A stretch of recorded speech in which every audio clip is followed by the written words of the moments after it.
Hello. So let's bring that volume down. Let's go up a couple. See how that works out audio-wise.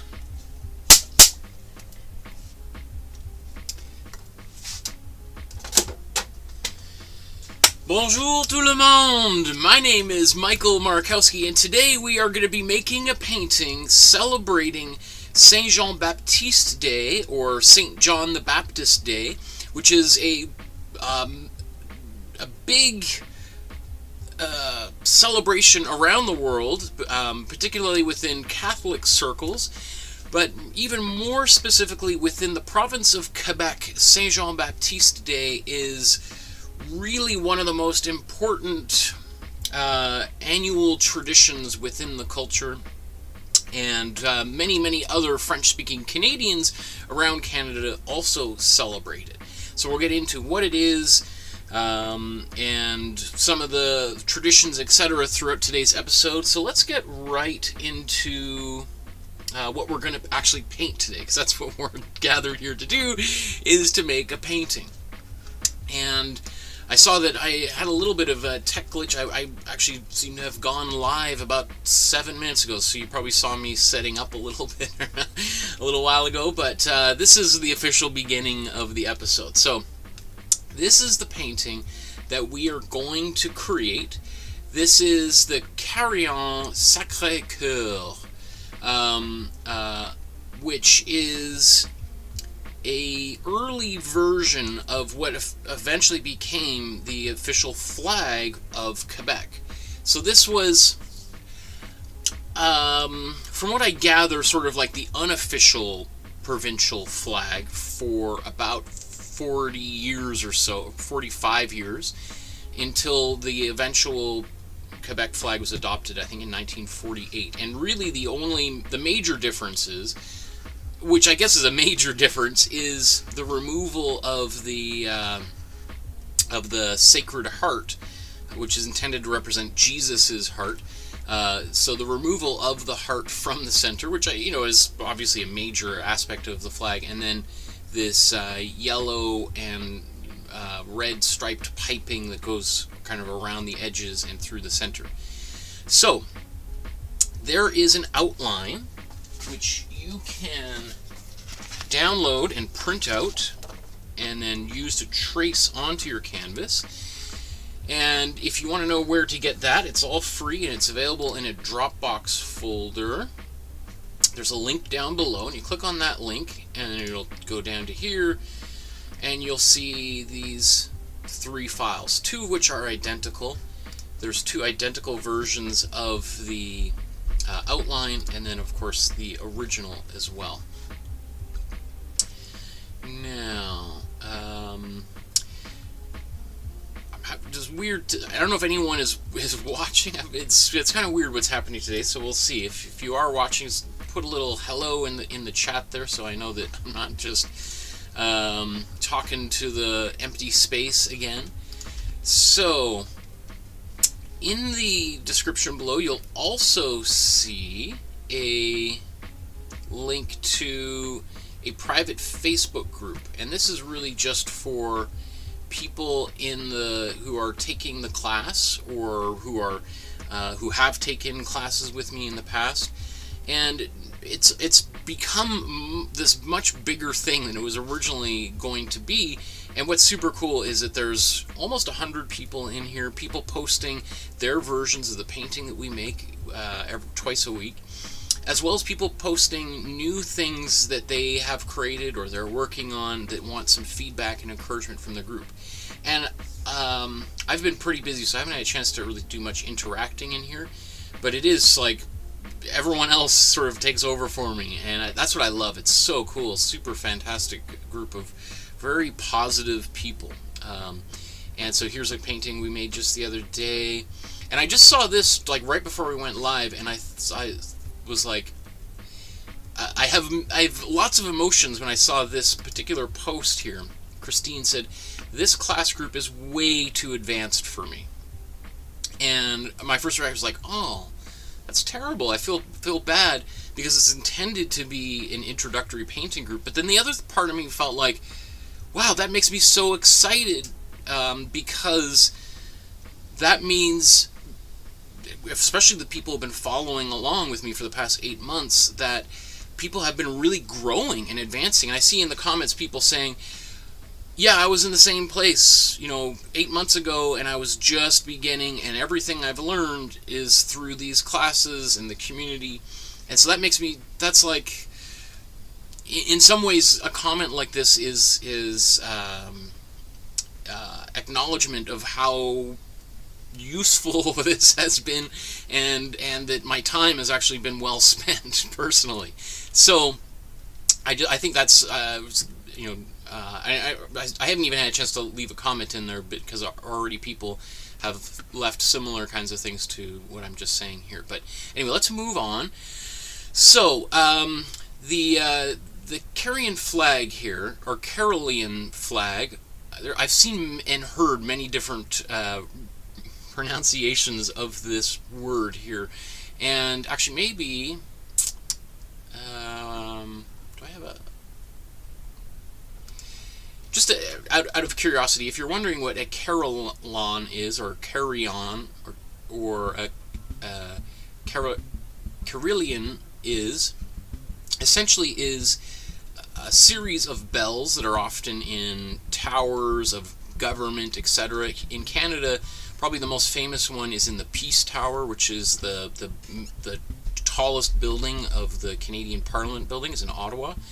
And there's lots of videos you can watch of the bells and the ringing of one. There's a really great short video of Rick Mercer, who's a Canadian comedian, going up there and learning how to play the bells. Anyway, so I'm probably going to be mispronouncing that word throughout today's episode because it's a new word for me. I had never heard of it before. I had to look it up. I was like, what on earth is it?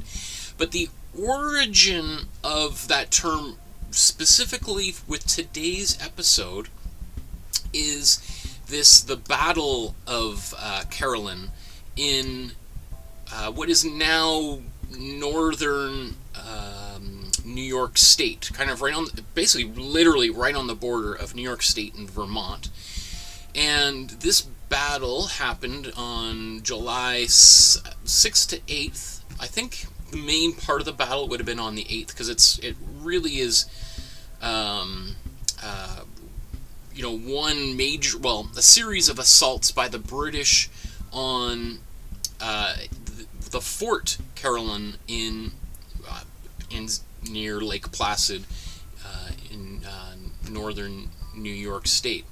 And really, in some ways it's like one of the great battles in French Canadian history, in Quebec history. This is sort of before people would have called themselves a Quebecer. They would have just considered themselves French, and there was mostly just like French troops in the area. Not a lot of civilians on either side there at this time. And this battle was won by the British, won by the General Montcalm, who is very famous for another battle a few years later on the Plains d'Abraham, which is like right in I guess, yeah, you could say downtown Quebec City, which was really the end of French Canada when the British, won the war, I guess you could say. And anyway, and I think both Montcalm and Wolfe, I think, died in that battle. Anyway, that's a different battle. But so this battle was won by the French army, Marquis de Montcalm here, and it's sort of notable because that battle was sort of like one of these Alamo kind of situations, the Battle of the Alamo down in San Antonio, Texas, where you had one very small group of French who were defending a very simple wooden fort, and this huge onslaught of at least 5 times the amount of soldiers set about attacking that fort. And I'm not going to go into the whole history. There's actually a few really interesting videos you can watch on the internet of that battle.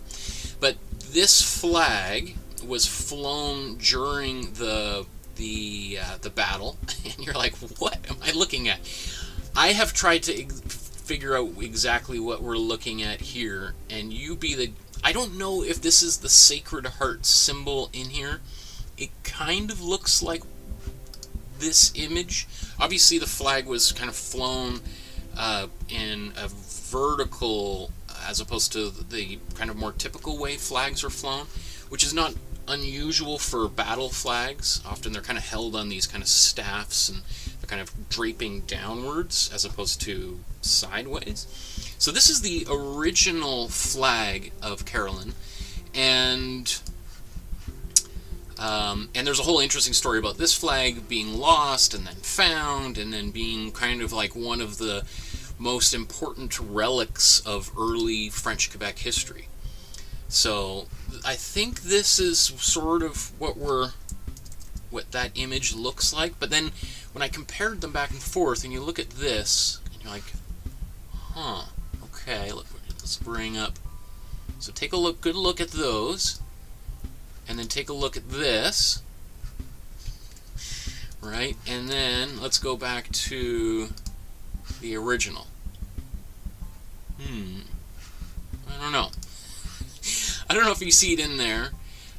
This was apparently one of the flags that Jacques Cartier, who was an early French explorer, colonist. And then, so we have here, this is the flag that we're about to paint today with the Sacred Heart of Jesus in the center. And then Quebec goes through a number of flags until here is the official one that was adopted on the 21st of January, 1948. Let me see. There is some really interesting links. I have the good fortune of being bilingual, so I've read a few of these texts. I think there's a link to that in there. Oh, I thought it might be just quickly, before we get started, you know, we're painting a Sacred Heart. Some people might be interested, like, what is the Sacred Heart, right? It's intended to represent Jesus's heart. And if you're familiar at all with any of the New Testament of the Bible, you know, Jesus was crucified on a cross. So there's a whole bunch of symbols that, and he had this crown of thorns that he wore on his head, and he was stabbed in the side by one of the Roman soldiers while he was on the cross. So it's this bleeding heart that's also on fire to represent sort of the eternal flame of God that burns brightly forever, right? And this heart, right? That the heart is the heart of the church and of the biblical story. There are a few really interesting. There's a few songs that are kind of related to this. I'm not going to play them because the video will probably get taken down if I do.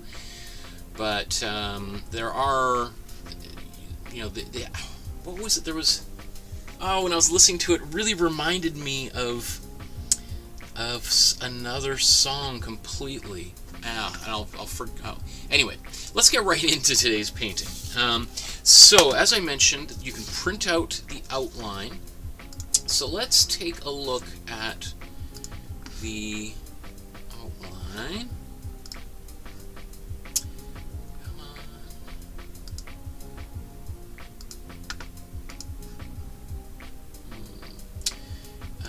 I think this is it.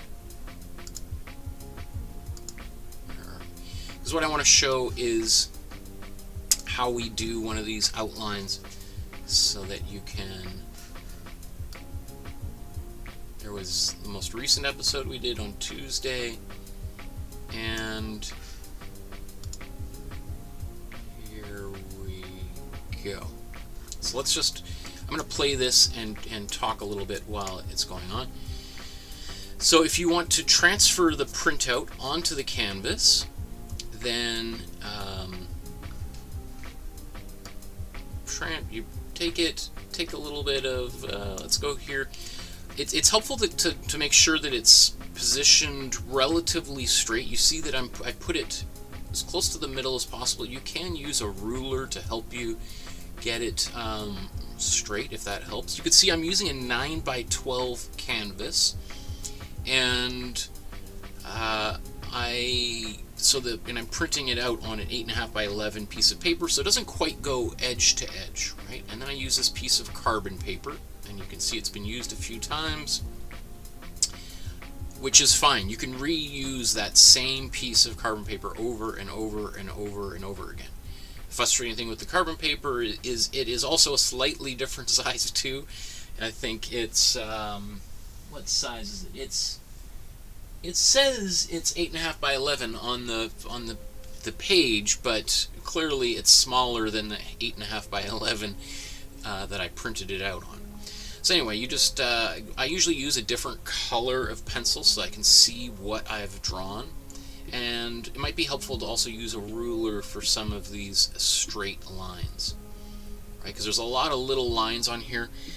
I didn't do all the little dots just because I may even not bother painting some of those little dots because they're so small that it could drive you a little bit nuts if you try to do that. You may want to think about using just a pencil, or you could use a Sharpie to do some of that.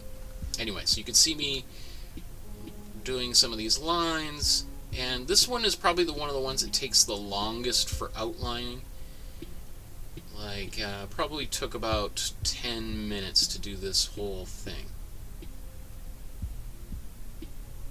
Alright, I think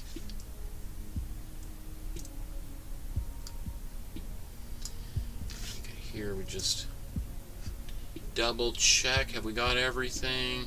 Looks good. Peel it off. Boom.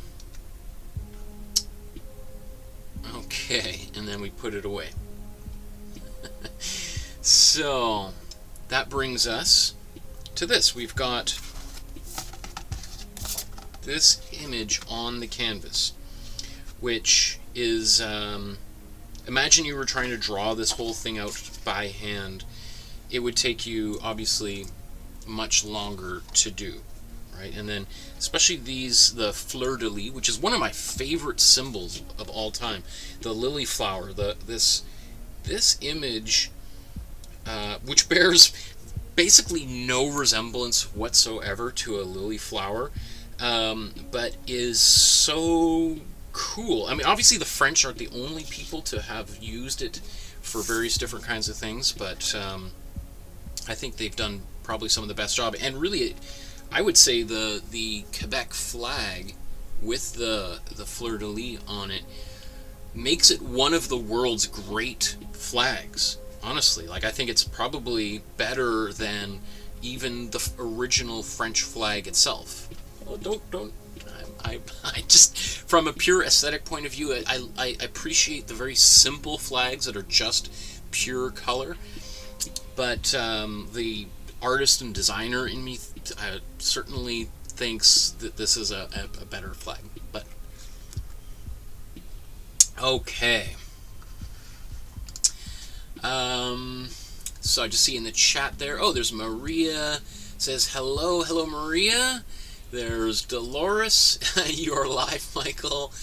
Deborah says, hi, Michael. Heidi's there. Hello, everyone. Deborah says, we are celebrating here in Quebec, and tonight is fireworks. Yes. Somehow it just seems like some of these big celebrations that we haven't had a chance to do them in the past year and a half. And there is also something else in Quebec, more specifically Montreal, that's starting in just over half an hour or so. There's really the most important hockey game in Montreal Canadiens history since 1993. But we'll get into hockey and all that kind of stuff, because I think it is really interesting that this really, really important playoff game is happening on Saint-Jean-Baptiste Day. So no extra pressure for those hockey players on both sides, really. Deborah says, do not pronounce the L's. Carillon is Carillon is how we say it here. Interesting. you know, as I was watching a few, you know, because I was trying to, like, I always try to find out, like, how we pronounce some of the names and words that we're using, because I know that once I start saying it, then if I get it wrong, it spreads like wildfire, all the people watching. When they were talking about the Carillon, or Carillon, as in terms of the bells in Parliament and elsewhere, they call it like carols, like caroling, like if you're, you know, Christmas caroling. So it's interesting. It didn't surprise me that in Quebec would have, like, I actually was, when I was originally thinking of pronouncing it, I was thinking of it more like this, Carillon. But you know, it's okay. So it's how we're gonna paint today's painting. That's always the question, right? And if we look at the image here, often what we do is we paint a warm yellow brown ground to get started, because that's traditionally how artists painting on panels would work. And I've been debating, excuse me, in fact I'm just sort of now changing my mind a little bit. I was debating mixing this kind of slightly off-white, eggshell white, or probably closer to what we would kind of maybe more officially call unbleached titanium white, which you can buy at the art supply store. You can buy an unbleached titanium white. It's one of my favorite colors that I used to use all of the time for painting grounds. So I was thinking about painting that and then putting all the other colors over top of it. As I'm looking at it, thinking, well, maybe we should just go back to our warm yellow. That is, it is. I think I'm going to go back to the warm yellow. The reason why is if we paint this whole painting with this warm kind of this unbleached titanium white under, which is not too hard to mix. And I'm going to show you how to mix it at some point in today's episode, because we're going to have to paint it. If we paint that throughout the whole thing, my worry is, especially the yellow border around the edges, that could become significantly muted, and it wouldn't be as kind of bright as maybe we would hope it to be. So I'm going to go with my original instincts, which is to do this, to do what we're going to do. But anyway, I can imagine some people find it frustrating and boring, me sort of talking out loud about my process and how I make decisions. And then I've gotten feedback from other people say it's really interesting to hear that.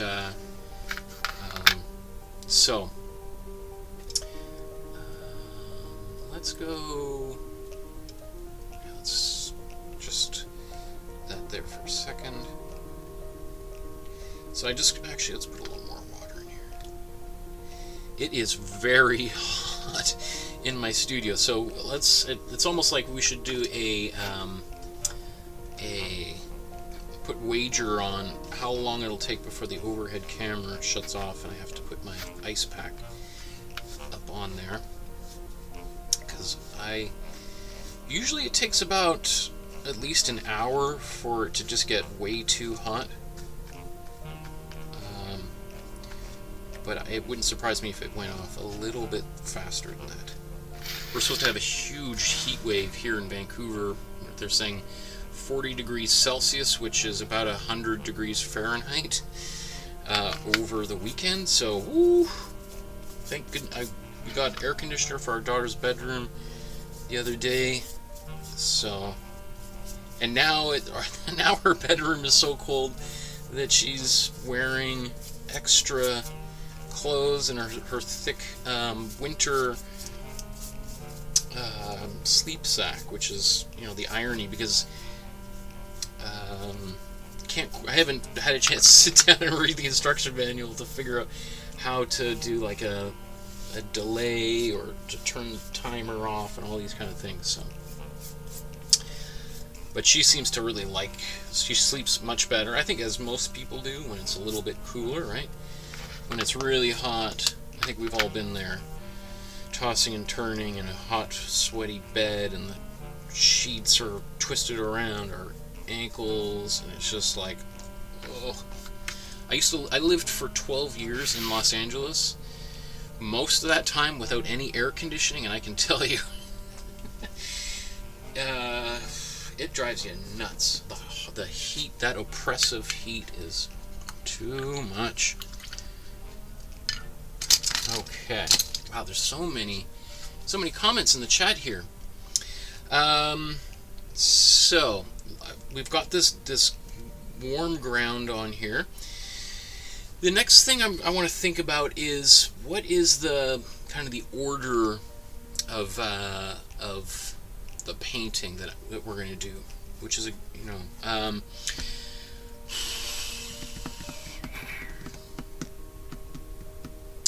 that's a good question. And really, there is this one I think is probably the most complicated stuff is in the outlining and putting the drawing on the canvas. Once that's done, some things are going to go much faster than others.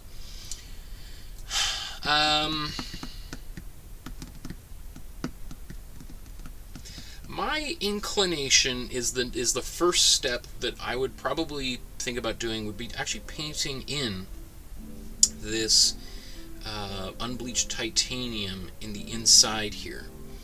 And the question in my mind is, should I just paint the whole thing? The fastest way to do it would be just to really lay that color in and then paint right over top of it. Of course, if your pencil lines aren't dark enough, then it might make your life a little bit more difficult. I think what I'm going to do is paint around things very, very loosely. Okay, so that's what I'm going to do here. That is interesting. What is happening here? Okay, that looks good. So let's just quickly blow dry this, even though it's almost bone dry already.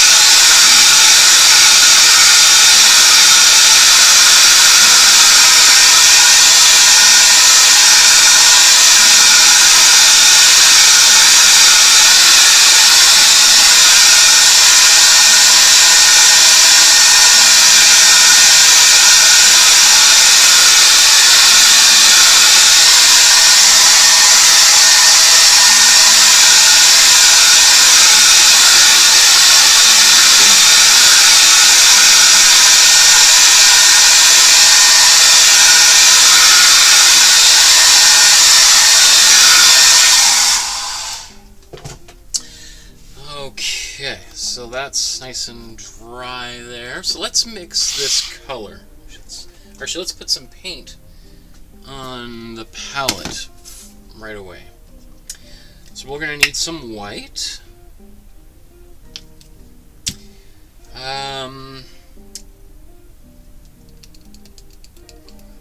Will we need some blue, like warm blue? I don't know. I'm just going to put a little bit here. Obviously, there's no the color of the flag looks to be mostly cool blue.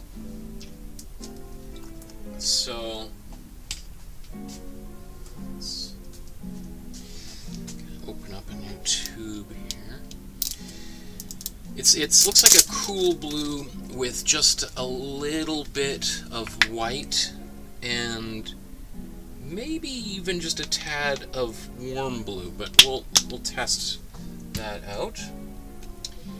I'll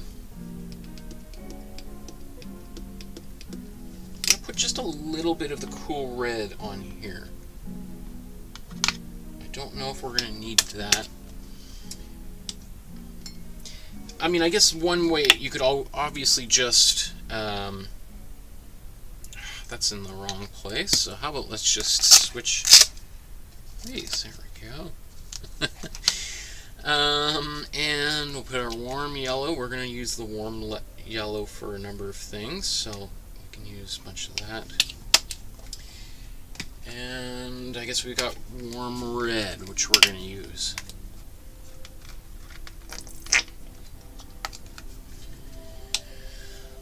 Okay. So, to make this unbleached titanium, what we want to do is sort of mix like a brown and then just inundate it with white, so that it is it's sort of like unbleached titanium is similar to like whole wheat bread or something, I guess you could say, right? You have like your white bread and your whole wheat bread, so it's like we're making a brown, and then to make titanium, you're like leaching out all of that extra color. So where should we do this? And what color? I guess when it comes to this, it doesn't really matter if it's going to be a hot or a cool brown, because there's so much white in there that it's going to be barely distinguishable. So you know what? I'm going to make a little bit of a cooler brown, just, you know, because remember I was like, I don't know if I'm going to use any of these colors, so let's use these colors since I put them on the palette here. So I'm going to take some cool yellow, and you could do this with a warm yellow and warm red if you wanted. But so I'm going to mix an orange.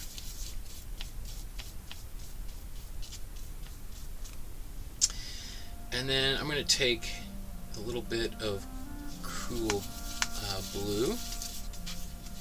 You see, this is like fairly thin amount of paint, right? Like, because I'm not going to be using that much of it. Alright, so I've got this. This is technically a cooler brown, right? If we did the same things but with our warm yellow, warm red, and warm blue, it would look a little bit different than this. Okay, so let's now take, I'm debating whether to do that there or here.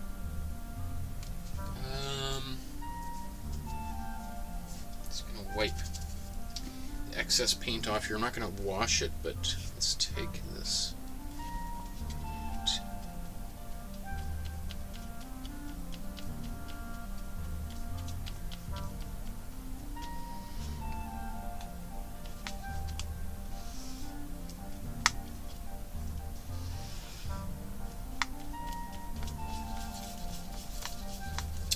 So I don't know how well that shows up on camera. Let's just see. So the point is we just want like a brown that we've tinted radically so that it's no longer white, or I guess we want a brown that is no longer, it is barely visible, the brownness anymore. Okay, there's my painting. And again, now I'm thinking to myself, maybe should I just paint over that whole thing? That would certainly be by far the fastest method.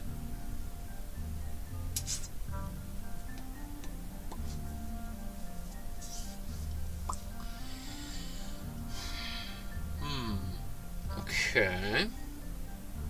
Yeah, let's okay, so to do this,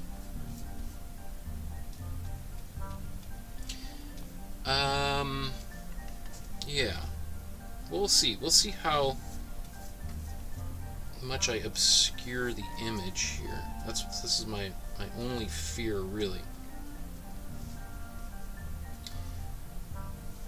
And I guess I just don't want to get too much on these edges, but it's okay if you go a little bit outside. We are going to do a little bit of outlining. Now I can see the with pencil lines underneath.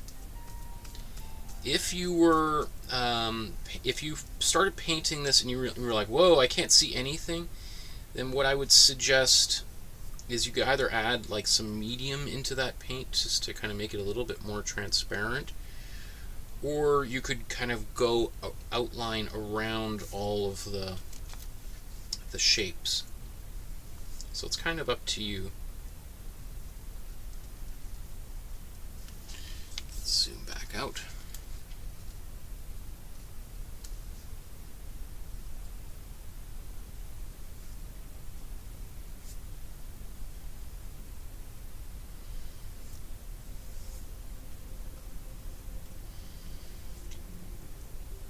So I also paint relatively thin. I don't like it as I paint when I'm teaching usually very thin, just because it dries much faster when you're painting thin, right? There's less paint to dry, right? And you know, I find like for beginners it can be helpful kind of painting kind of thin, because you're using less paint, and that costs much less money. It's faster to clean up, and it's easier to kind of fix any mistakes that you might make along the way.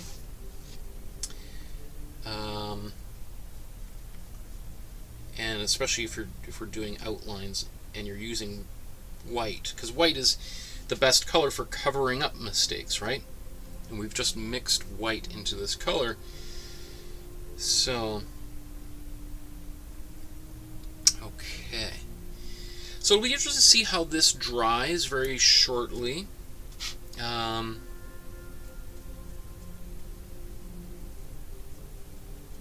think it's going to be... There'll still be a little bit of the yellow coming through, but I don't mind that, especially if we think of like this flag being an older flag, potentially. Like, it kind of looks a little bit like a relic.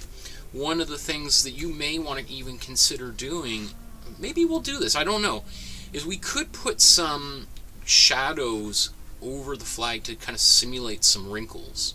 So the main difference between doing that would be that you'd have, like, if we just painted this very flat, it would look like an iconic kind of an image, like a symbol. If we start putting wrinkles on it, then we're just kind of simulating like an actual flag that is maybe behind glass or something, right? So it goes from being an icon to a relic, just to follow along with all of these Christian themes. Okay, while I'm here, I think I'm going to use this same white, or what I'm calling unbleached titanium, to do the... Well, now I'm thinking, should we do the blue there? No, I'm going to paint this over... Let's get a smallish brush. Doesn't have to be too small. I'm going to take this brush, and I'm going to relatively quickly, but not too carefully, paint the fleur-de-lis, all four of them here. And I might sort of just...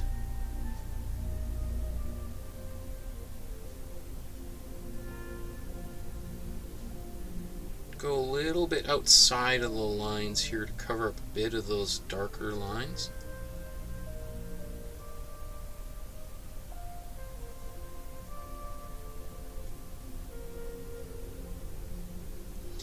Now, if we make a mistake at some point, then we can just paint.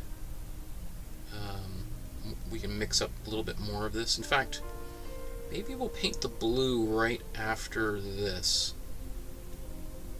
just so that if we want to touch any of this up, we've got some of this maybe still wet on the palette.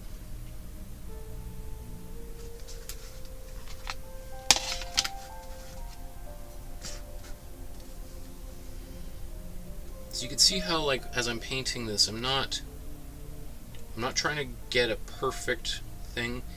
Mostly I just want to paint wherever, like paint inside the lines. So if I go outside the lines, that's even a little bit better, but not too wild, right? I'm not just using the biggest brush I have to do it, because we're going to go around here with the blue. So my question, one of my thoughts, and I could still be proven wrong, maybe somebody else would want to do this, is you could have painted this whole thing this color, and then really all you'd have to do is just go and paint the blue around it. That could work as well.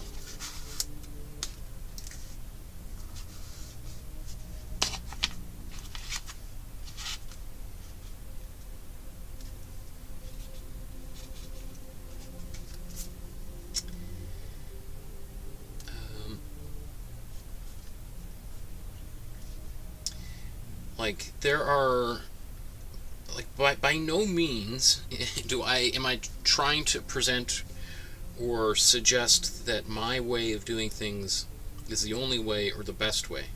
In fact, what I would hope kind of comes out, a number of, is that you would see like, oh, actually there's many different ways of going about this. I generally, in my mind, try to think of like, what is the fastest and the easiest method? And those aren't necessarily interchangeable, right? There's sometimes things are much easier but take twice as long, and there's sometimes things that are that can go much faster but are actually quite complex kind of techniques. So like a good example is like Bob Ross. Like I think Bob Ross is actually using relatively complicated techniques. All that blending it's easier with oil paint, and that's how he's painting. He's painting most of his, I think all of his works with oil paint. So it's certainly much easier to do a lot of blending with oil paint, but it's still not that easy. And so he does that, and he gets very fast results. You know, he's making a painting in 30 minutes or so. And there's plenty of videos on the internet where you see really experienced painters trying to paint his paintings in real time, and it's like, wow. You get a whole new respect for somebody like that when you try to do that, because you realize how advanced some of that stuff is, which is ironic because he's sort of dismissed as a bit of a hack. I did a whole episode on Bob Ross. Did a whole episode on Bob Ross because I really respect him and his talent and his ability, and also what he did for popularizing art. I think that's like, it's remarkable. But you know, he's often sort of dismissed as like teaching people these really basic techniques, and when in reality what he's showing is like some of the most difficult things that I think a painter can learn, right? Okay, so it looks like things have dried, well, they're drying pretty well, almost all dry. You can still see the Sacred Hearts in here on my pencil lines, so that's good. That makes me happy.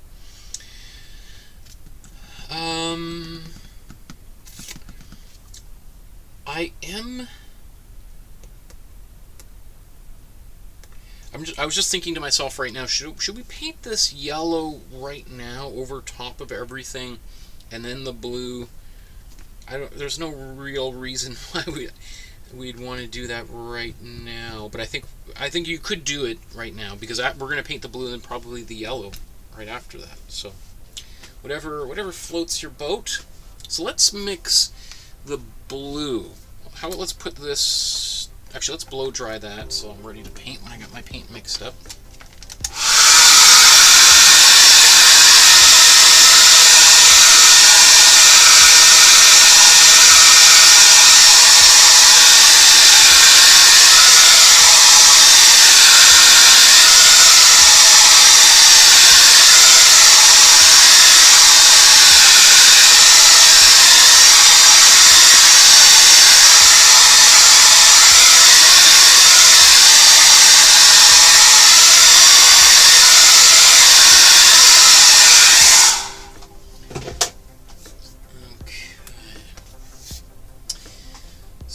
So let's take a, it's really bright, makes it really dark there. Exact opposite of what I just, okay. So let's take a look at the color on the screen there and think about how we're going to mix this. The trick with getting this next color is we want a blue that is a bit more of like, it's a bit of a baby blue, but we don't want to put too much white in it, right? Because when we put white into a color, it desaturates that color. It takes away its energy, right? It takes away its luminescence and its intensity, its saturation, right? Which is what happens, you know, baby blue is sort of like a pastel color. Pastels are made when you just add white to a color. You tint the color. Adding white to a color is called tinting, right? So you want to be careful not to put too much in it, because you don't want that color to lose its power and its intensity, right? On the other side of things, we don't want it to be too bright, which can make it kind of look like kind of cartoony or neon or fake or something, right? Because like flags intend to convey this power and authority and kind of almost like regalness, like, and if you make it look too cartoony, well, that just sort of undermines the whole idea behind the flag to begin with, right? So I think what I'm going to do is I'm going to use some cool blue, a little bit of white, and I'm going to add a little bit of warm blue in there. It's going to kind of counteract a little bit of the intensity of the white, and kind of pull it a little bit back into the blue area. But that's what I'm thinking. So we can test it and see, right? The other thing, one thing, you know, we did paint this coat of yellow underneath there, and if we put the cold blue directly over top of it, we're likely to get a bit more of a greenish look, right? The white is going to help keep it more into the blue sphere of things. Keep it, you know, okay. So let's get our blue on here, and just so we can even take a look. It is not too far off what we have on screen. In fact, if anybody wanted to just use that directly, you wouldn't be too far off. Let's put a bit of white there. Take a bit of blue.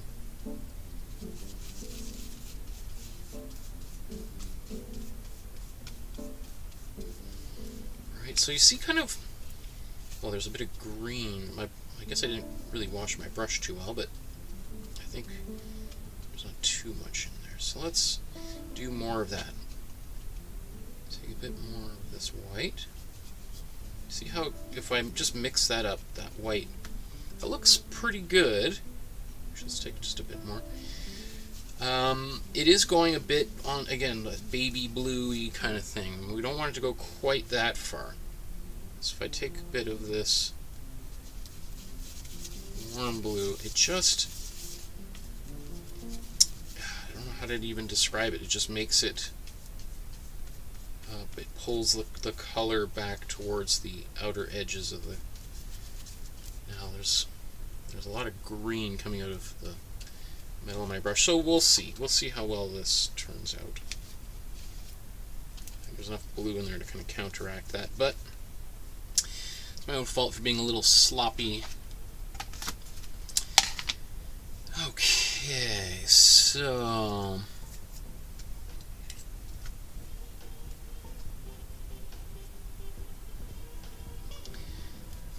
let's go in here.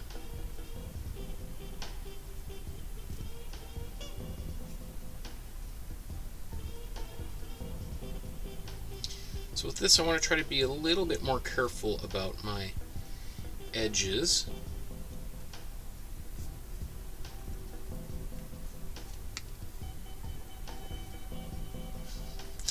I say as I just repeatedly kind of just get pretty sloppy. Let's zoom in so you can see what I'm up to.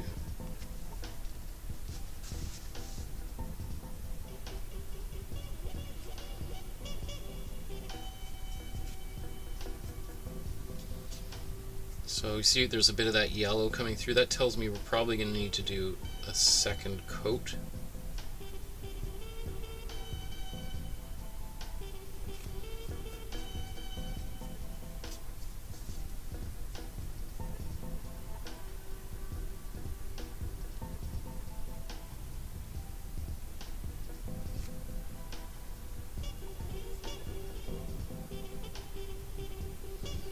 And obviously the better job you do on your first coat makes the second coat that much easier to do and less likely to have like major variations underneath the surface. So I would actually suggest that your first coat be almost like the one that you're taking more time on. In this particular instance, right? So let's get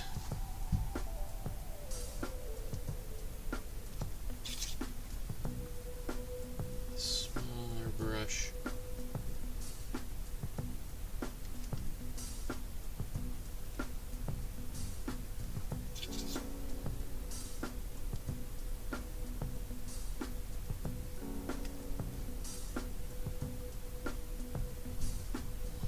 You know, because often in these small areas where I'm painting right now, so let's move that a little more. These small areas, there's often more paint on your brush. Right, you're often applying the paint a little bit thicker just to get into those areas. So it's more likely that this area is going to be a little bit more opaque, and then later on that it will get, when we do a second coat, we don't have to do quite, hopefully, so much of this little kind of smaller, finer detailing.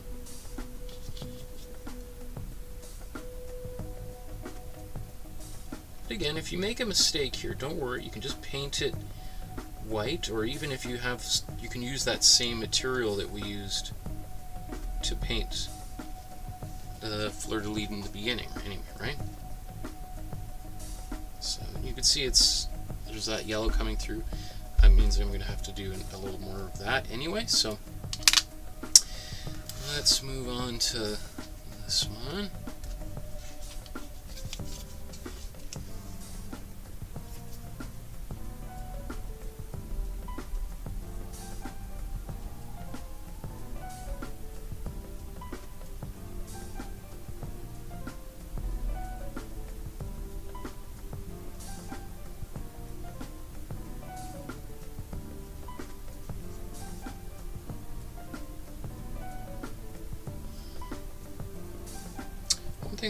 When I'm doing this kind of thing, I always want to try to work in smaller areas at a time, so that way I'm less likely to have big area like texture building up, because I can brush that away. And that's just something I've learned in trial and error over the course of my career, is that sometimes I try to do big areas really quickly, and then by the time I get back to that where I started, things have already kind of dried, and now I've got like big areas of texture that I got to paint over. Painting over top of texture is actually usually pretty tricky, especially if you're trying to do details and you've got a lot of texture. You've got to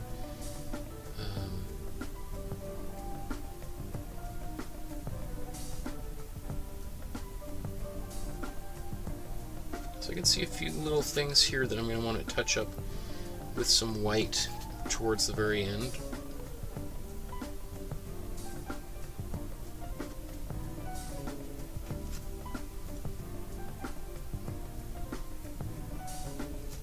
Like the marks I just made right there.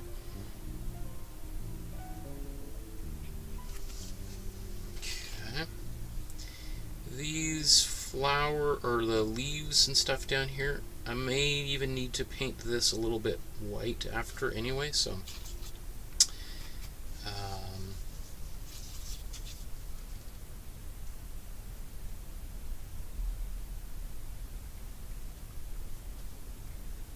I'm not too concerned about getting that detail.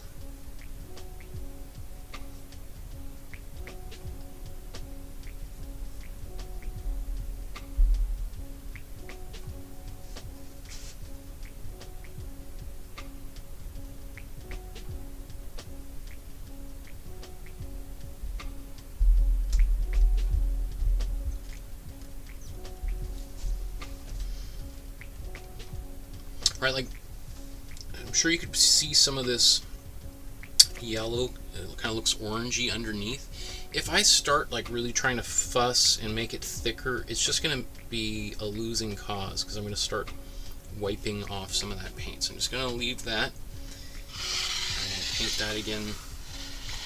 Let's move this here.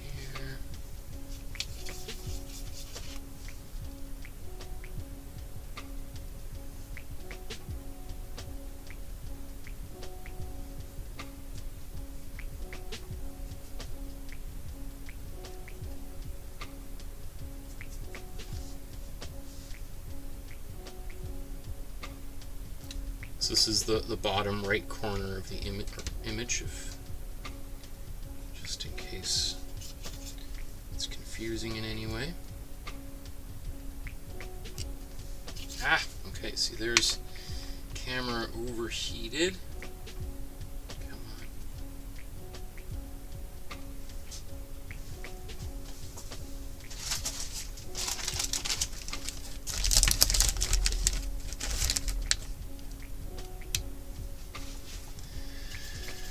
Just let that cool down for a second, the ice pack take a bit of an effect.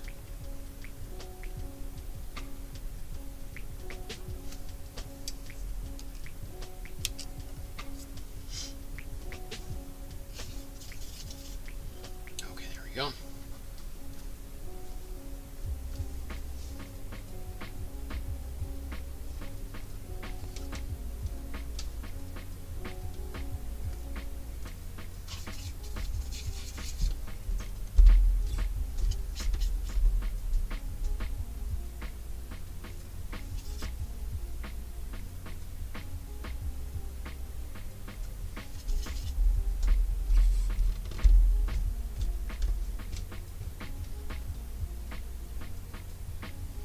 So when I'm doing this, obviously my main concern is the inner edge where it's touching the white, and as long as I kind of get that is kind of relatively clean and sharp, I don't really care about what's happening outside of that.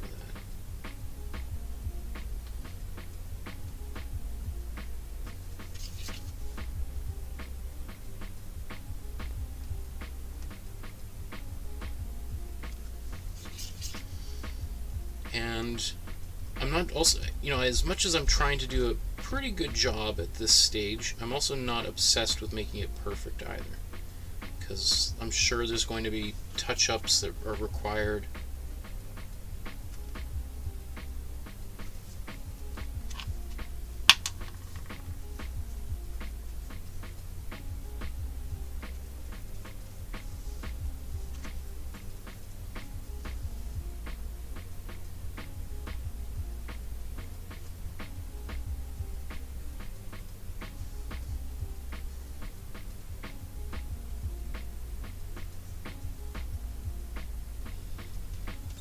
And I'm running out of my blue paint anyway, so I'm gonna have to mix this color again, which is not a problem. Especially it's certainly easier to mix and match a color if that color is relatively straightforward, and the easiest way to do that is if we're using a really simple limited palette. Right, we only have a certain amount of colors that we're using, so imagine if you had dozens of blues on your palette and you're trying to figure out which ones you use to make this. Was it you've got essentially like 5 cool blues. Oh, it'd just be a nightmare. And that used to be how I used to paint 20 years ago, before I smartened up. So I'm trying to save everybody time by kind of imparting some of the wisdom that I learned often through trial and error. So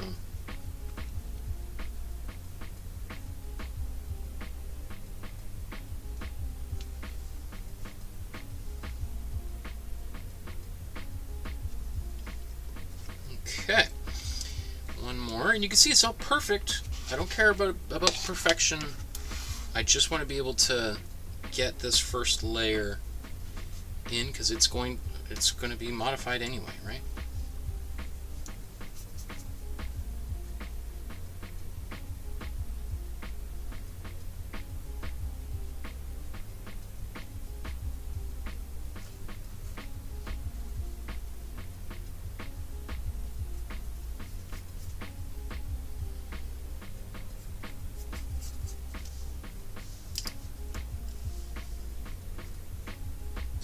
Big brush that I mixed the color with. It's still got lots of paint in it. My palette was almost dry of paint, so you can just go back to your paint brush that you mix the paint with. It's like a portable palette, right?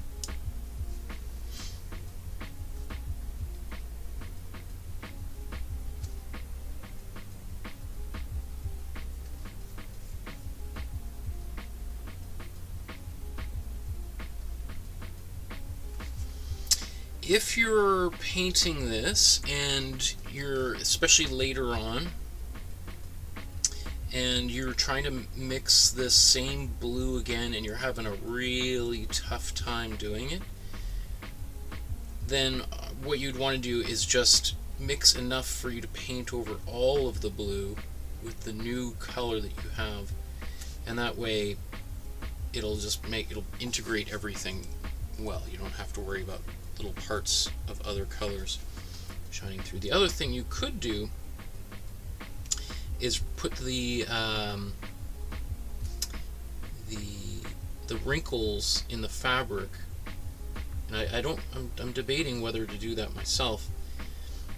If you put a little bit of those wrinkles in it, then that will help explain any kind of, I guess, so-called discoloration, or the colors differ from area to area, because then you're turning it into, from an image, I mean it is an image, but you're in terms of like the way that the viewer looks at it, you're turning it from just like an iconic image to kind of simulate the look of an object, like in this instance a flag, right?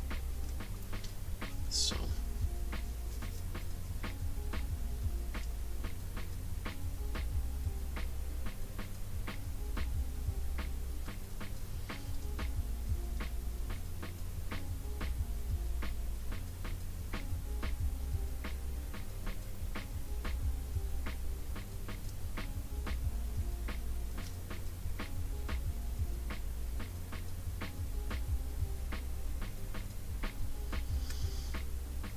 So there's a hockey game that's probably just started, or it's starting right now. The national anthems are on between the Montreal Canadiens and the Vegas Golden Knights from Las Vegas, Nevada. And Montreal is leading the series 3-2. If Montreal wins, they go to the Stanley Cup final. And they have, which is the what they're all playing for. In Montreal, the last time they were in this position, they won it.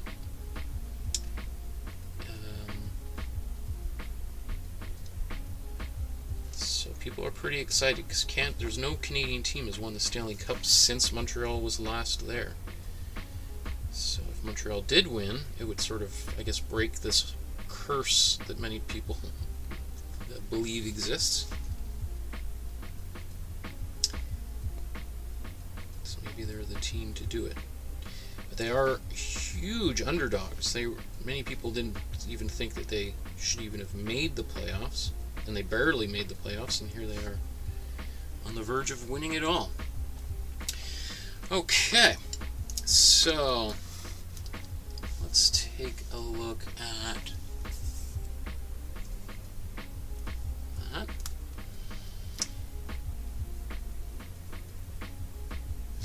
So the only thing I'm just going to do here really quickly is I just want to go around and just make sure I don't have any major peaks and texture that is going to make me unhappy later. Now, if you paint really thick and you like that texture, by all means, just ignore what I'm saying. But personally, I don't like a lot of texture.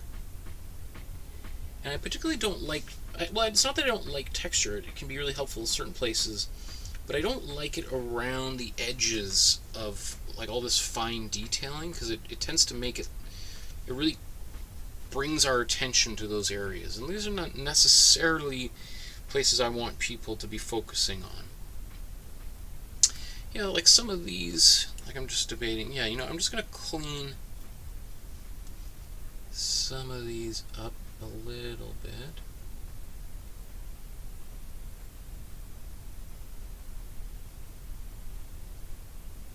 With the last bit of blue paint that I have on my brush. Right, you're thinking about this. Actually, let's zoom in so you can see what I'm talking about. So I'm just coming in here. Remember, this is one continuous piece, right? So we want it to kind of... It's sort of like, you can imagine this is like a rubber band that's holding 3 sticks or something together. So you're just sort of making sure that that's ultimately what it looks like. It's probably easier to see if we look at one from the closer to right side up, I suppose you could say, right?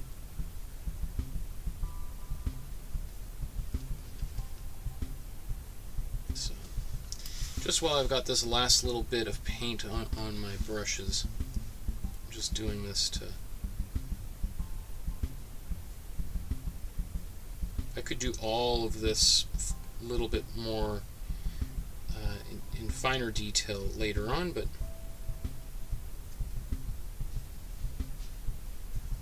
if you got the paint and it's on your brush, you're going to have to do it at some point anyway, so...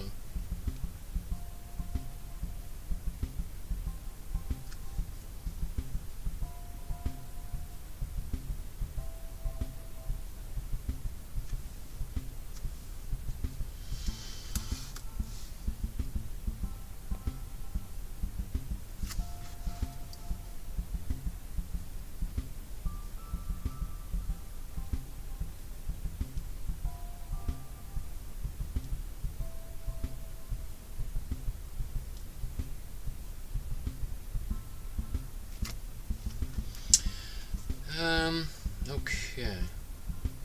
So I'm just going to kind of leave it here because I suspect I'm going to have to be doing some touch-ups. And, you know, like as what normally happens in a painting is stuff happens, right? Sometimes you're making your painting and you drip another color, right? Let's say I drip some red right over that blue, right? Well, that could happen at any stage. It always tends to happen at the very end, before you're, you know, when you don't want it to happen.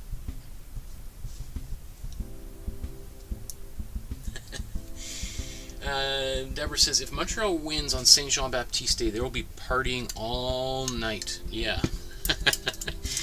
It would be, you know, it would be some sort of like, I'm sure there's a lot of Catholics you know, French Catholics praying right now, and they would see this as some sort of divine intervention if it happened. Okay, let's zoom, let's zoom out, because we're going to mix another color. I'm thinking right now,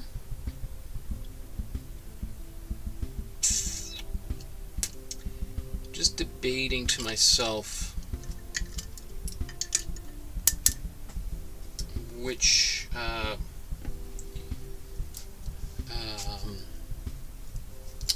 what I want to do next, because I could see some people just literally finishing off that blue and then finishing off the fleur-de-lis.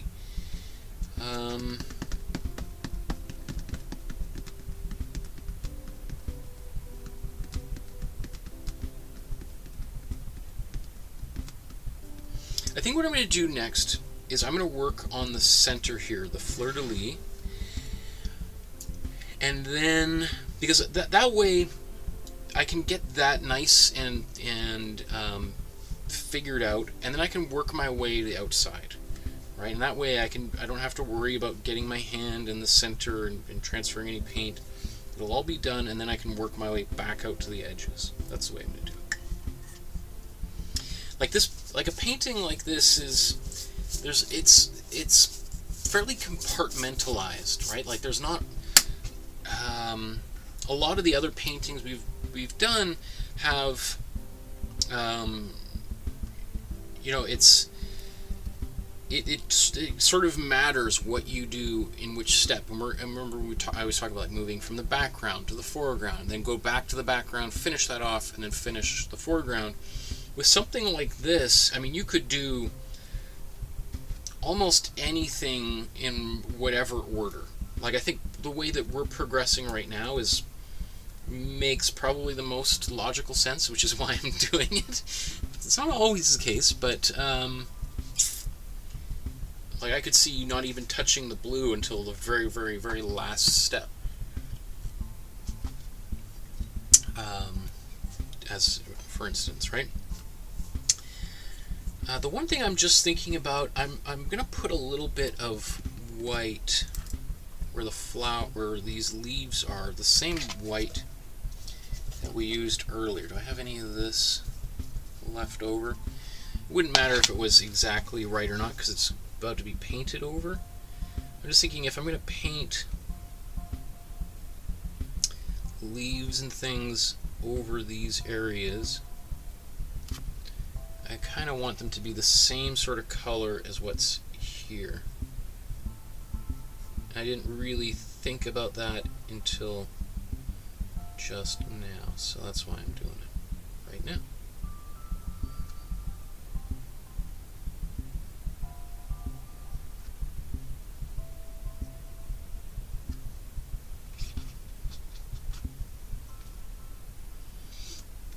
Let's see.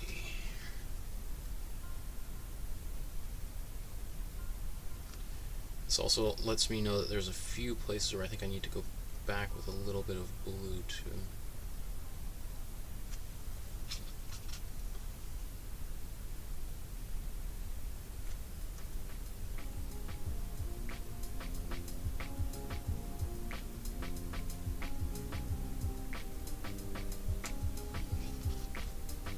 So if you're out of the white that you used for this area, for the background for this area, this unbleached titanium, you could just put regular white in here.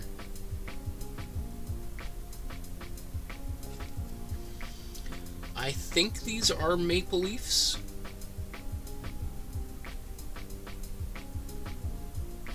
Maple leaves were a pretty, you know, easy choice, especially because out east maple trees are quite common. Here in Western Canada, far fewer of them, although they are around, like, but I don't know if they're a native species. I think they're all imported, but I could be wrong.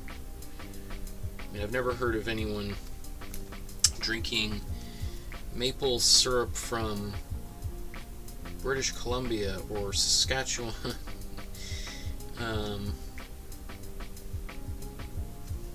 But yeah, maybe there is. Maybe.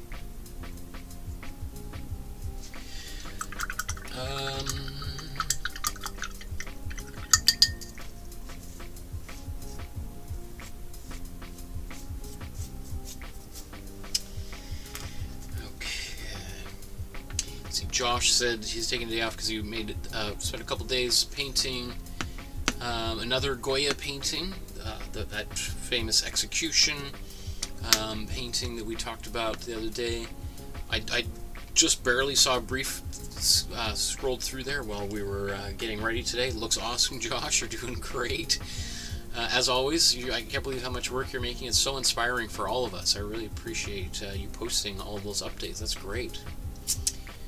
Joshua says, not a big Vegas hockey guy since my San Antonio Rampage relocated to Vegas as the Henderson Silver Knights. Interesting. I didn't know that's where the Henderson Silver Knights came from, so I'm rooting for Montreal today. That's great. And Joshua says, yes, Montreal Canadiens have home advantage. Yes, although not as many fans as they had in the stands in Vegas. I think they had like 12,000 fans, so it makes a difference in watching any sporting event with fans. It's like, oh, I forgot what that sounded like.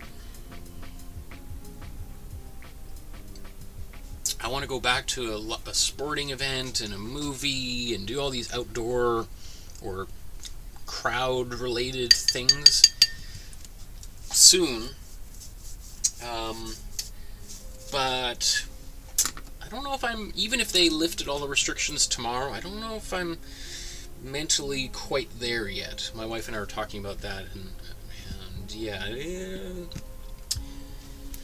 Okay, so let's do the, what should we do next? Again, we could do the, I'm really just deciding, do I want to do the red or the green next? I don't think it makes any difference whatsoever, so let's do the red next. So there's two things. I mean, you could, I'm going to paint the heart, the warm red. The flame above it, you could paint, do a little bit of an orangey color in there. So I think maybe that's what we'll do.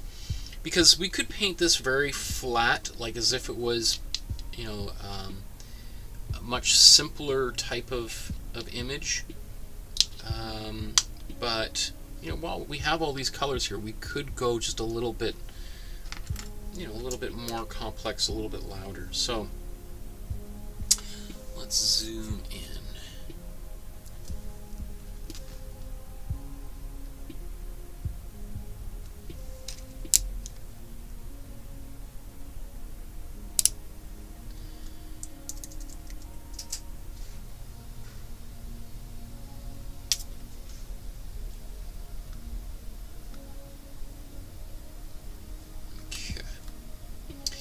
So I'm just going to paint warm red right out of the tube, and I'm going to paint it right over top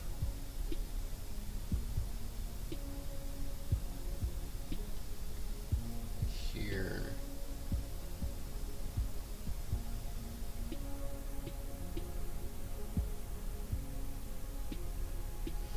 And as I do this, I'm thinking it might actually be easier for people to do the green in first. Just because it could be a little confusing now that because I'm basically what I'm doing is the negative space, but I could see. In fact, I'm starting to get a little confused. So I'm gonna. Let's kind of back away a bit for a second here. Let's do I'm going to mix the green and paint that. So the green that I'm going to paint, it looks kind of like a bit of a bit neon-y. I'm actually surprised. So that green is actually looks like a cool yellow and a cool blue. So let's put some cool yellow, cool blue. I would have, yeah, my instinct would have been to go a little bit warmer, but I'm looking at it and it looks much cooler. So here's some of my cool blue and cool yellow. We get this kind of almost like bright green. I think in the original there's even some white in there. You know, this is an image off the internet. I don't know.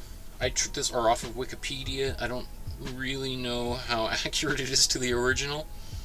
I'm a little worried if I just keep on going, it's going to look too neon. So I'm going to keep my green a little. I'm just using the cool yellow and cool blue, and keeping it a little more on the bluer side of things.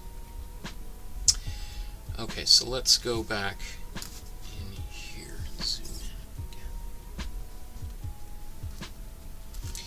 So I think this might be easier for some people to do, is to paint the positive shape and then paint the negative space around it afterwards.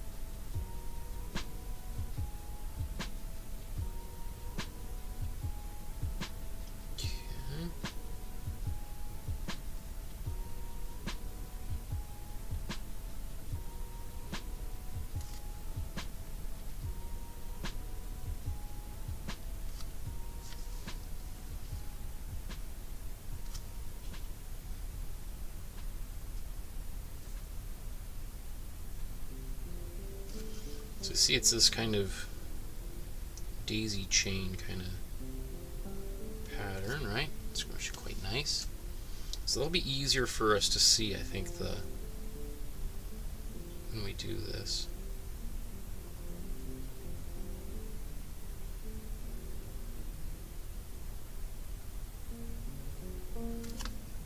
Again, you know, we may end up having to do another coat of green.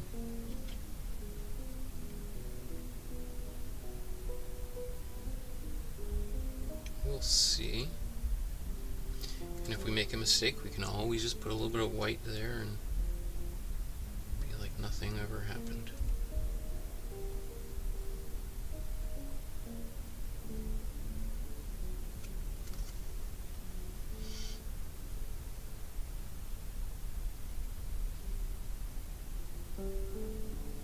Now, if you do sort of lose a little bit of the image because maybe you painted it with the white and the white was a little bit too strong, just think about trying to get this initial shape in the center.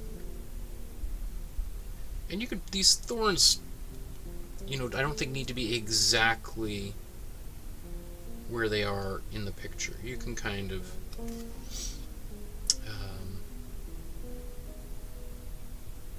you can eliminate some if you find there's just too much detail, or you can add some too if you want. You know, you could do that.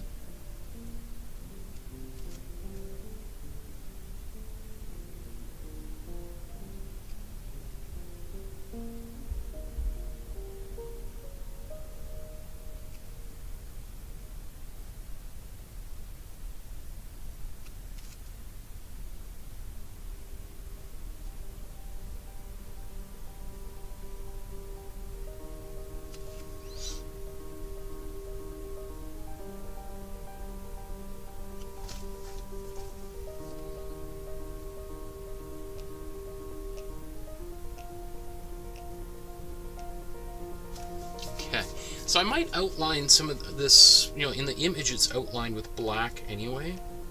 So because of that, you may not want to do too much work here anyway, because if you do like a beautiful job doing all of this painting, you might find like, well, I'm gonna go around it with all of this other color later, and it's just all that great work will sort of just disappear. So sort of just do enough to kind of make it look reasonably good, and then move on.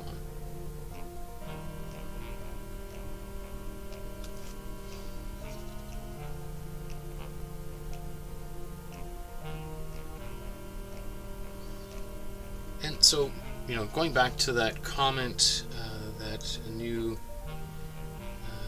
member of our community left about, you know, class being too difficult, like, I don't know, I mean, I guess this kind of thing, you know, brush control is definitely a little bit difficult, right? And it takes some time.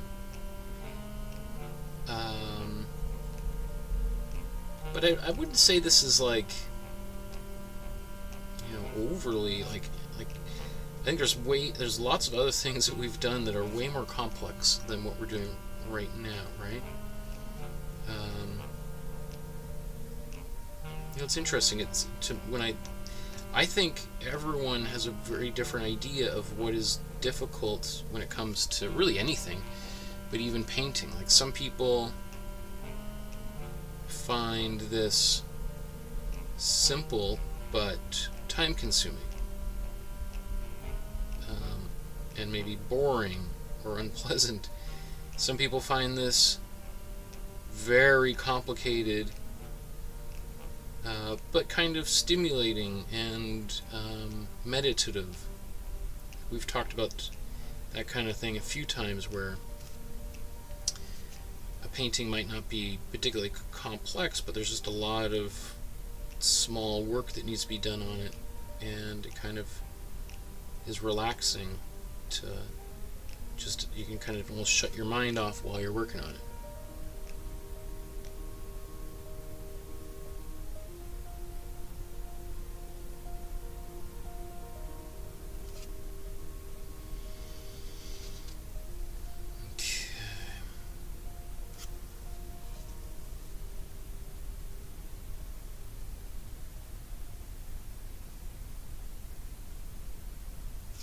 Like, personally, I find this kind of thing is very straightforward. I don't find it particularly complex. Like, I find it's like a bit of it's painstaking. But I would personally say that, like, blending, like I said about Bob Ross, is technically, from a technical perspective, far more difficult. And takes a lot more time to master, I guess you could say. Okay. So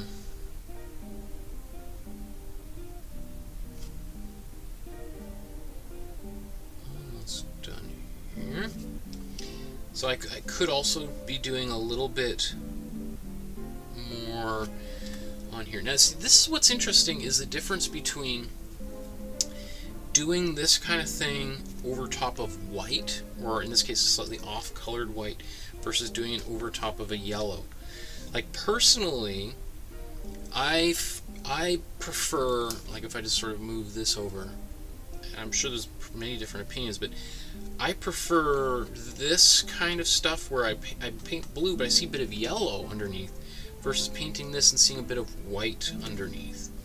I think one, you know, if we paint that a colored ground, you know, like a brown or a yellow or a red or even a blue or any other color for that matter, and you see a bit of that, it just makes you think like, oh wow, there's like lots of interesting layers underneath. Versus when you just paint and you see a bit of white or what looks like white, it just sort of looks like, oh, that looks a little unfinished. Which is another reason why I think painting, having a colored ground underneath it, can be really helpful.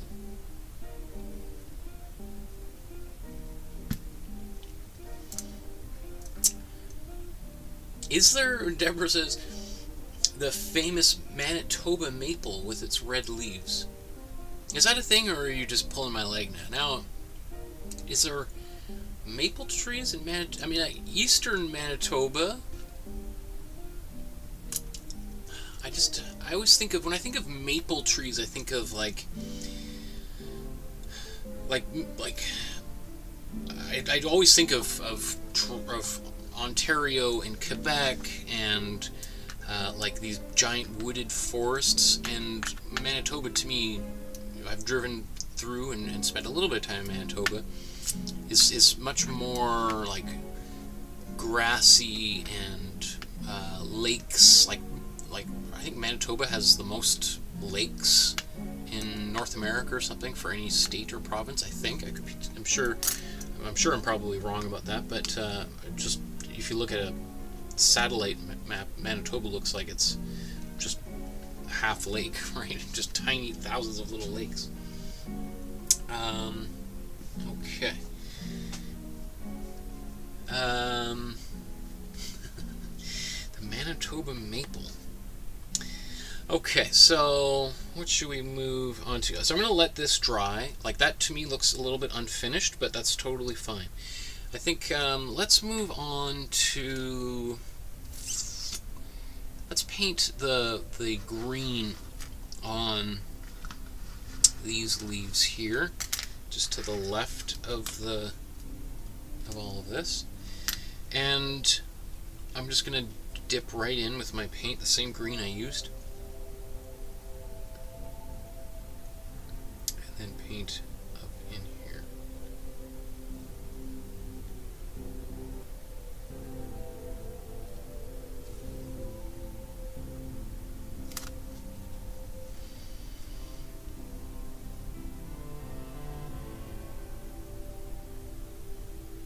So I wouldn't spend too much time trying to get really, really pretty leaves. I think you just want to think about, like, there's essentially, I don't know the terminology for leaves and stuff, but you've got like 5 points, right? 1, 2, 3, 4, 5. As long as you've got that, I think you're good.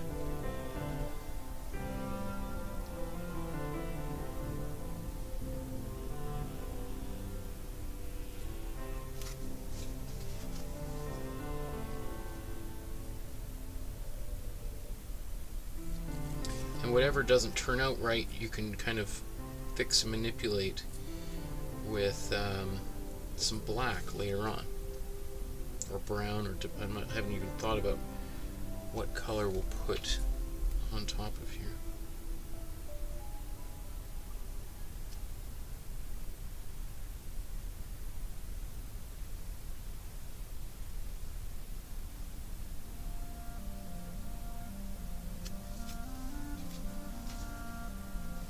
What is kind of interesting about a flag like this is how, like, even just like what we're painting right now, all these leaves, like how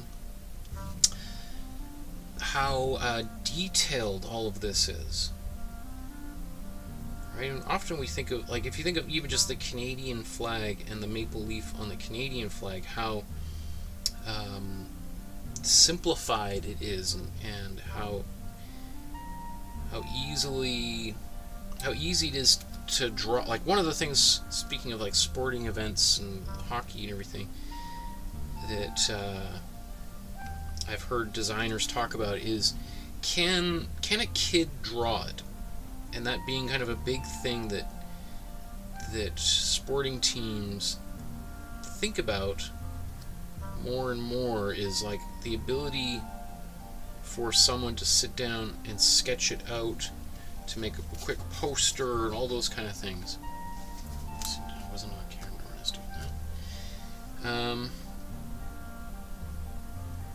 And I think there's a lot. That is a really useful way to think about drawing, like a logo, or or an icon for a flag, etc. That the more complex it gets, know, the more difficult it is for someone to sketch and draw. I think in some ways it just because it's becomes even a little bit harder to identify. That would be kind of just the way I would think about that kind of thing.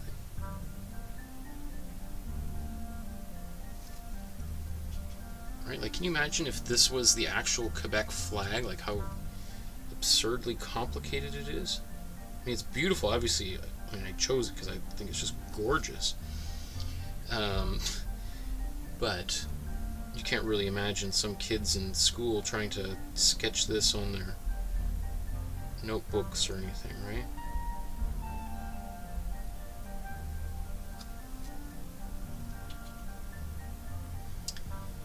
Okay, so we've got these overlapping flowers or leaves. I always think when there's overlapping things like that, it's easier just to sort of draw or paint them one at a time, and as if you see the whole thing. Otherwise, if you try to imagine it as one big blob when you're trying to paint it, it can get really confusing, and sometimes you may accidentally omit certain details, etc. So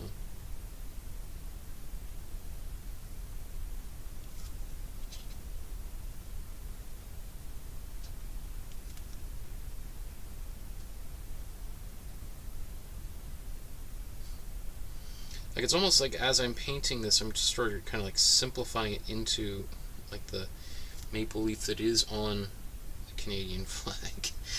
It's just easier to sketch it out that way. Maybe before I completely move on, I'm just going to put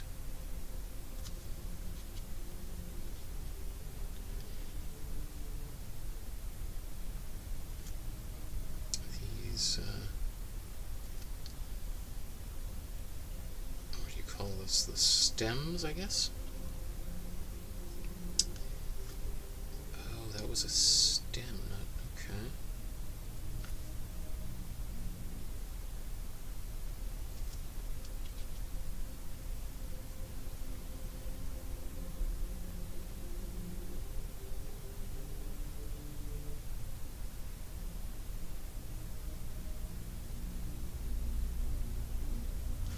I mean, I guess I can see now why having a really bright green is helpful. Like, it obviously has a greater contrast to this blue.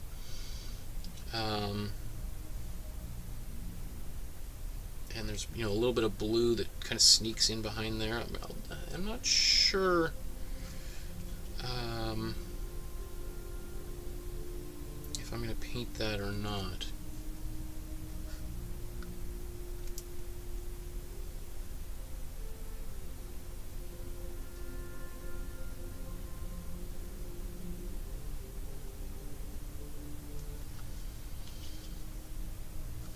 That's too much paint on my brush.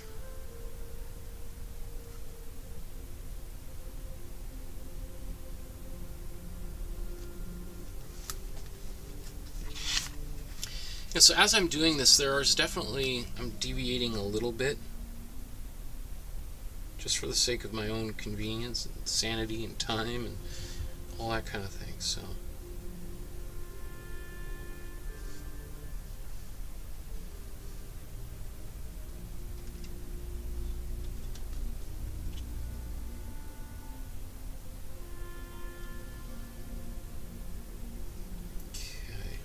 here's this, the end of the stem.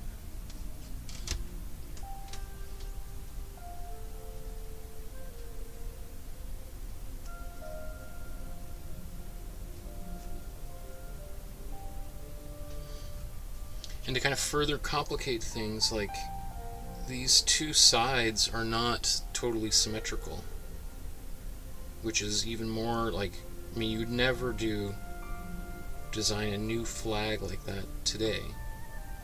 Like, a big part of modern flag designs is symmetry, and if it's not going to be totally symmetrical, then at least it's very simple.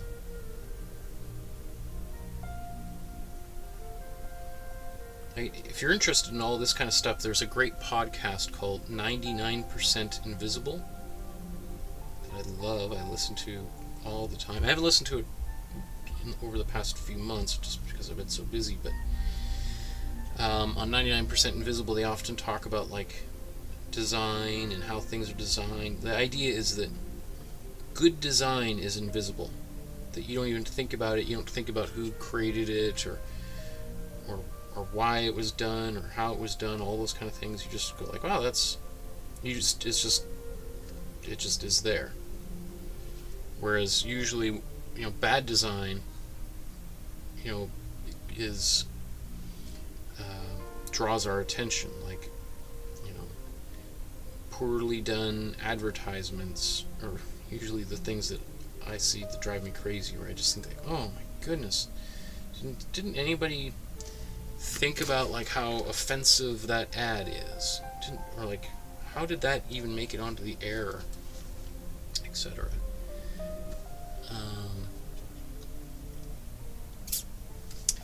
So let's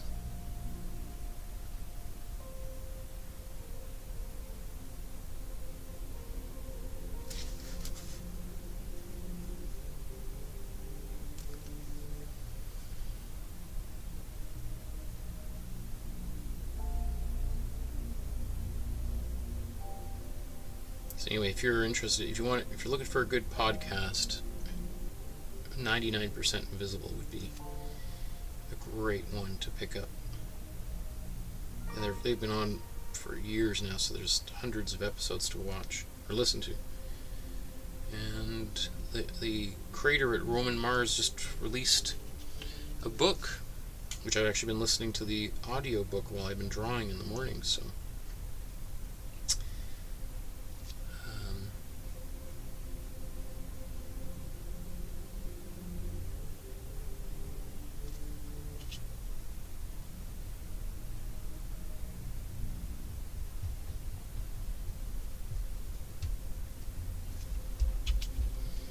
I can see how rough all of this is. Like, that's as much detail as I think you could possibly need.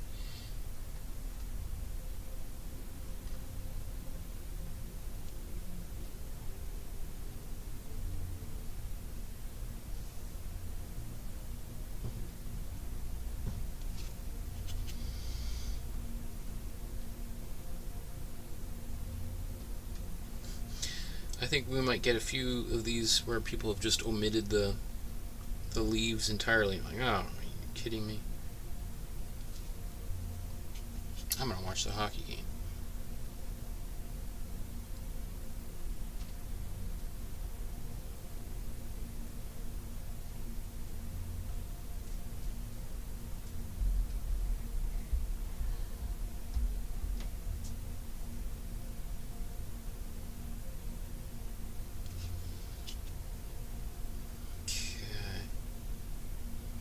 So there is another one hiding in here. Do I want to do that? Yeah, let's do this.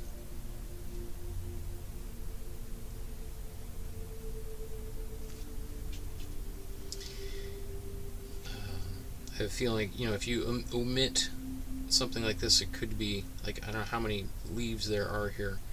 It could be like 13 leaves for the apostles, or you take one out and then the whole religious, the whole point of it disappears. And so let's try for some level of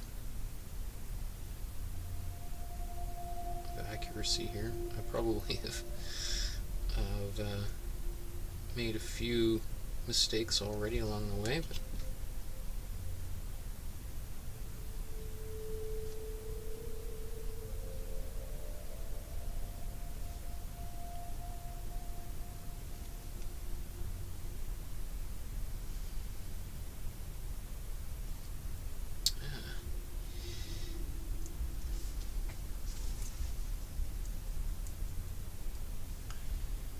there's an update on the hockey game. It's 1-1. Okay.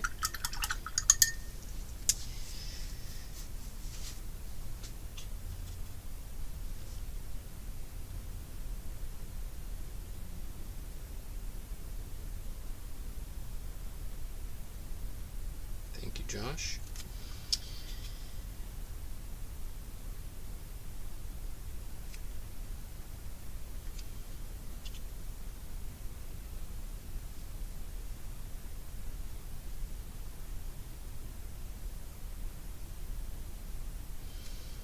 Okay. So I think, you know, it definitely looks a little bit wild right now.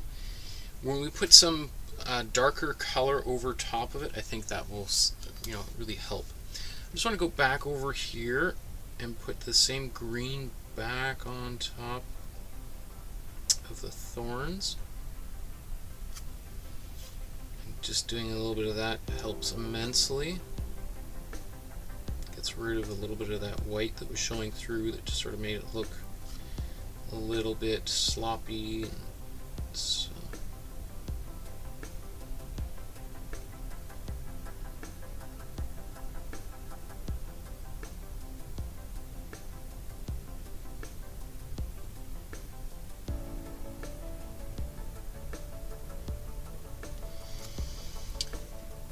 okay, and I think while I'm right here, I'm just going to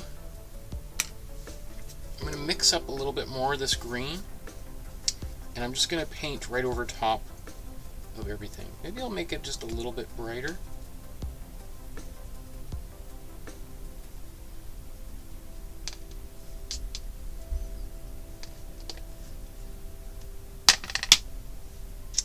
I'm just going to take a little bit of a larger brush and I'm just going to go a little bit faster over this.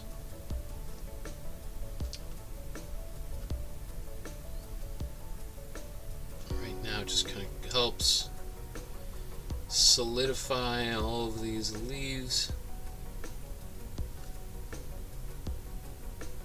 Well, you know, now that I'm looking at it, I don't mind it so much. A little bit transparent, but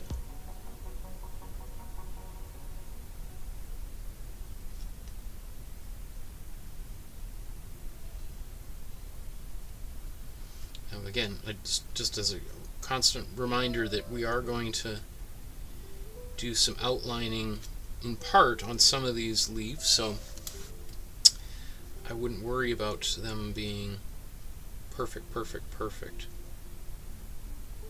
The outlining will clean things up. Or it's not even really outlining, it's like putting a bit of shadows in certain parts of the leaves. So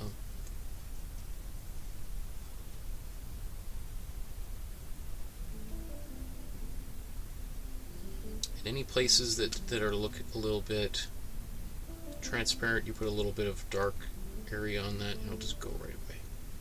So you could even kind of skip this step if you wanted.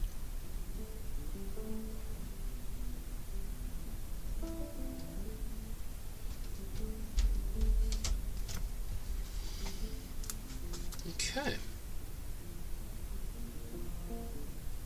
That's great. So, let's just wash these brushes real quick.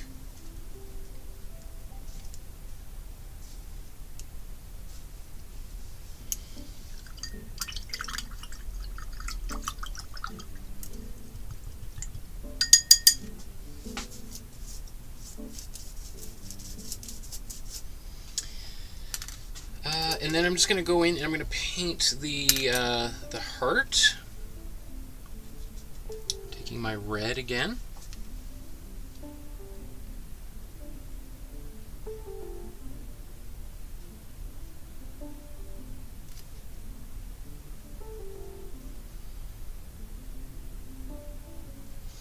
You know, it's interesting. There are lots of artists throughout history who've really become kind of almost obsessed with like the iconography and imagery of in Christian art.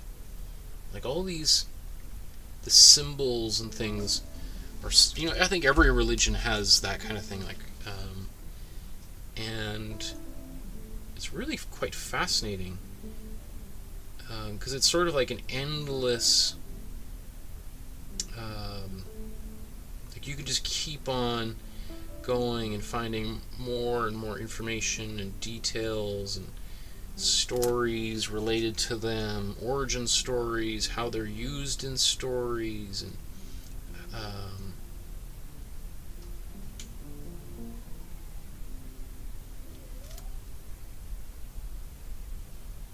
like often, you know, Renaissance painters would include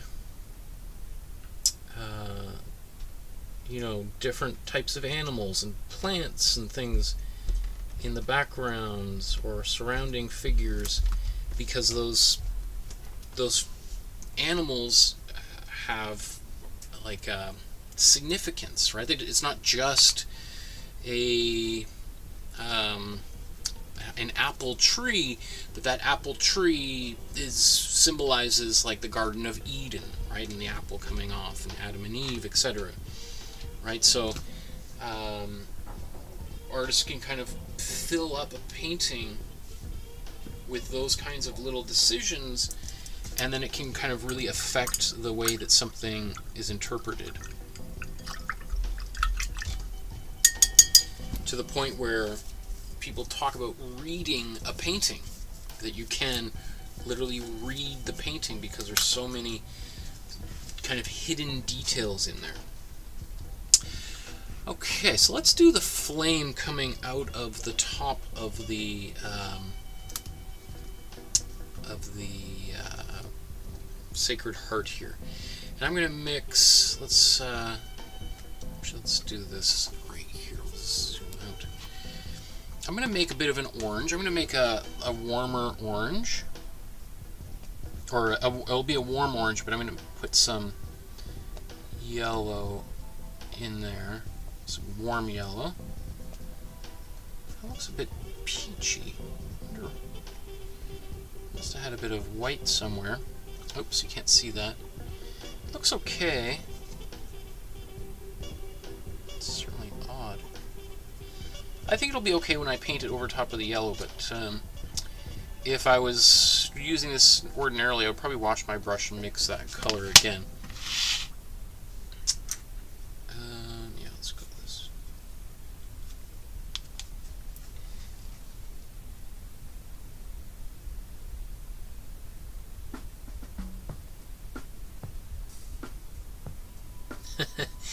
Our next door neighbors are a bunch of French Canadians.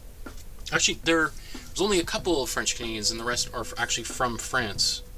And I could hear them in their backyard playing some bongo drums or something.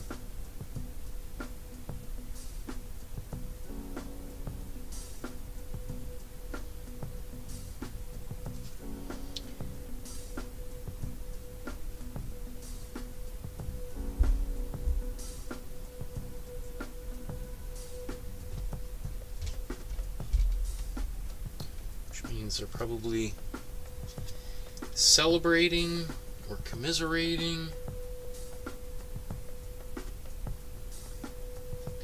Not that everyone from Quebec is a hockey fan.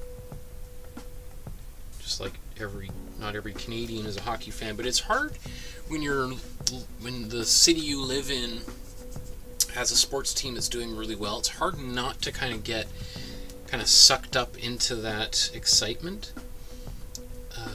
Like I can think of a few friends that are definitely not sports fans at all, and when there's been like a World Series and their baseball team's gone far, you know, I see them posting about how they're at like some baseball themed party or a Super Bowl party, and I'm like, oh, that's interesting. They've went and got themselves a jersey, and they're watching a game. Might be the first game they've ever watched.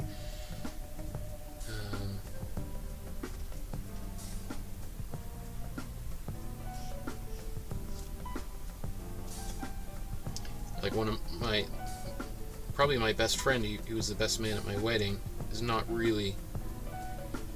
really a hockey fan until the Calgary Flames went to the Stanley Cup final in 2006 or whatever.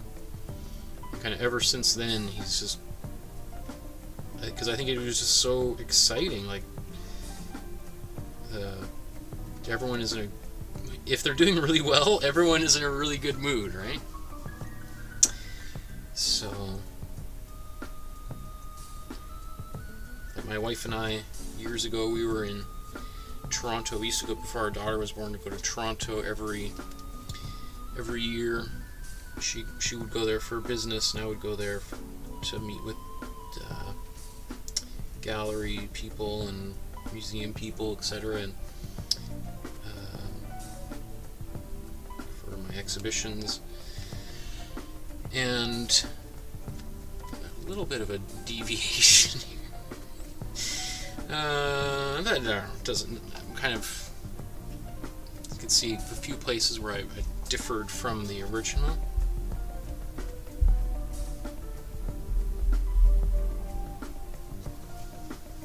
It's okay though.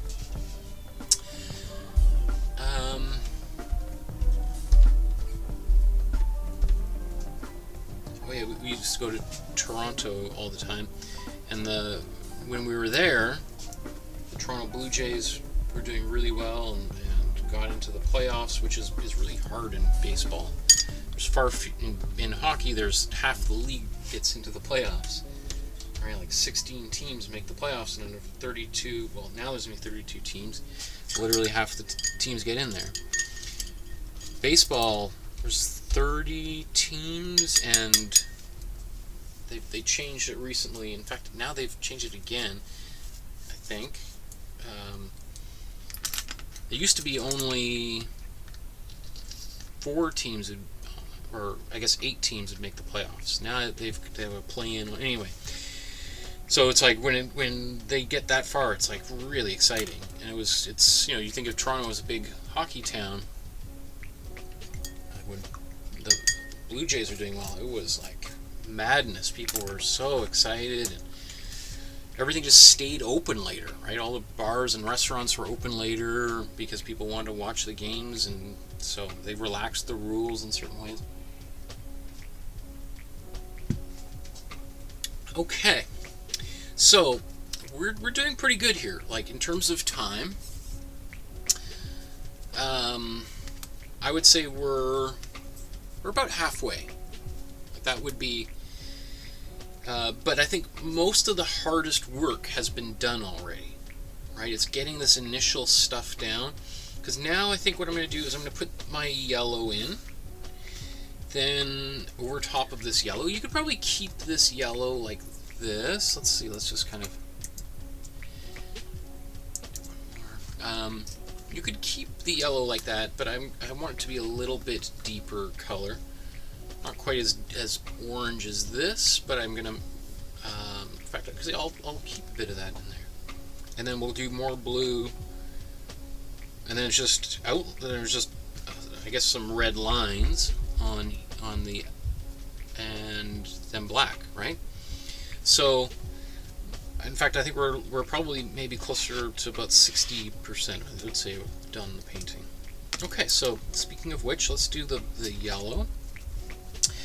I'm going to take this yellow here, and I'm allowing for a bit of this red that got on there to stay there. I don't want it to be, well, actually maybe that's not the brightest decision.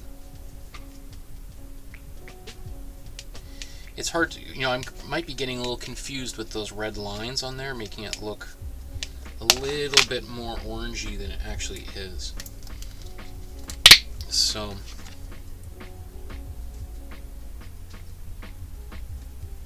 I'm going to put more warm yellow on my palette here. I just wanted a tiny bit more. Okay. So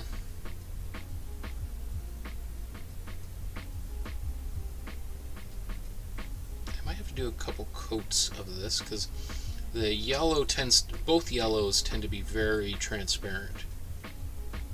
So often when you paint with them, you see a lot of stuff coming through.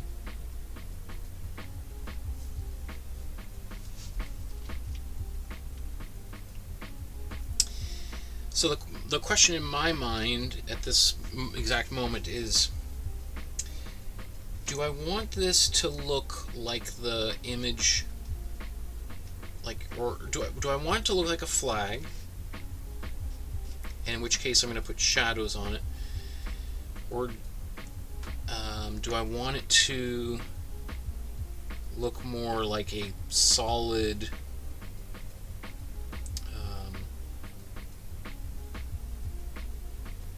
like flat colors, no shadows or wrinkles on there?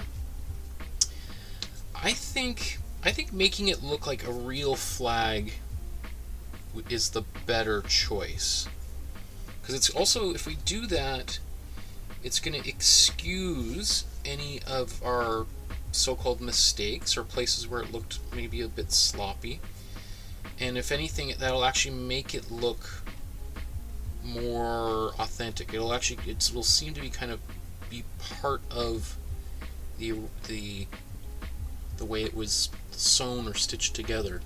And we can use that idea of stitching as a way to create some kind of marks that look like sewed stitches on here.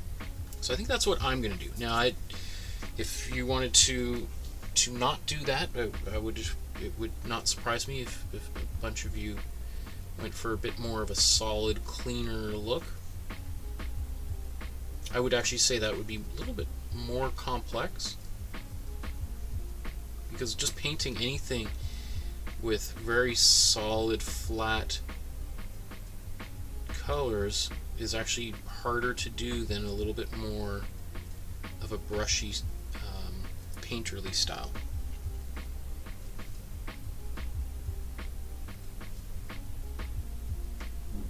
And have you ever heard, like that word painterly? It was originally a term that was used very negatively towards certain artists whose paintings looked unfinished. Like we were talking about Goya just the other day. Goya was an artist who straddled the old and the new. He was an artist who was trained in the classical approach to painting and made many sort of classical style type of paintings. But towards the end of his life, or midway through his life, he became more and more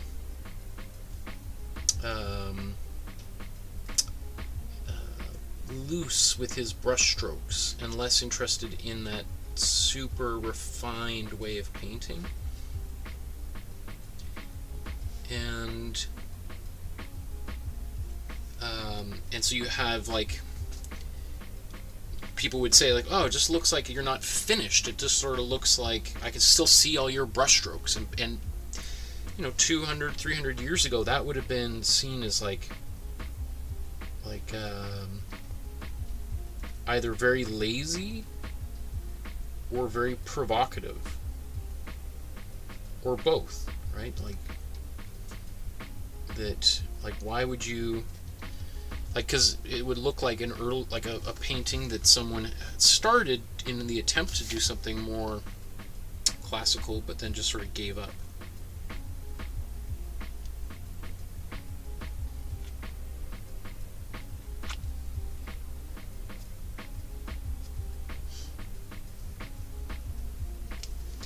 And so the argument, so they would say, it looks like very painterly. It looks really, and the idea being that painterly, that looseness was, you could be very painterly in your first underpainting. Like you just paint it in really quickly, but then you would eventually go and tighten it all up. For somebody like Goya or El Greco, who would be a contemporary, or well, actually El Greco comes before, but but painters who had that very painterly loose style would have just been really shocking to people. Like, you think people were shocked when they saw the paintings of the Impressionists. People just saw the Impressionists as like a symptom of basically a disease, as they would have seen it, that had been festering for a couple of generations already.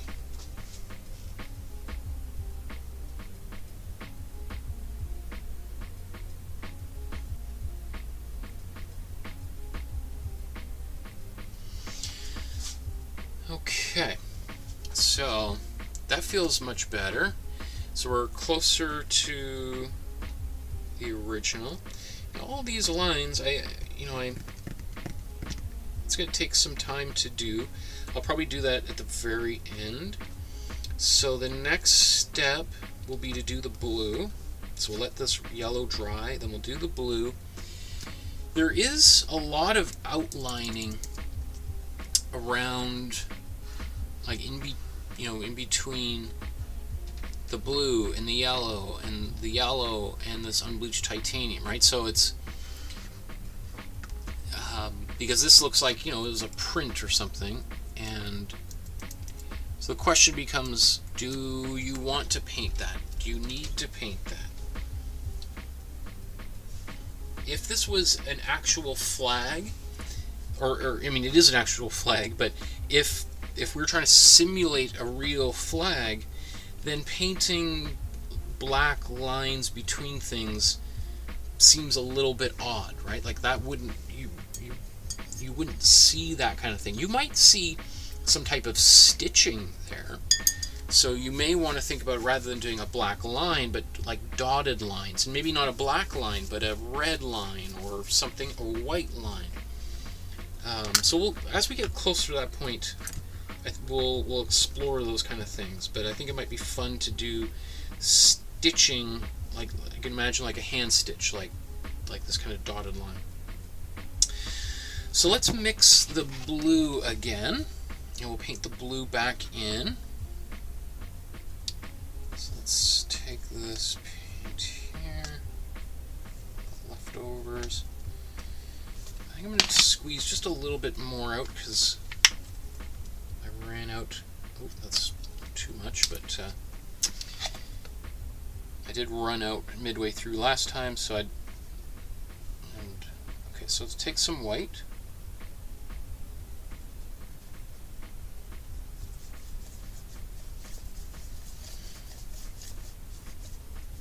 Don't need too much of it, but that white already, the amount that I just put in there, is going to like triple the opacity of that paint. And then you see I just put a little bit of the warm blue in there. So put even a bit more white.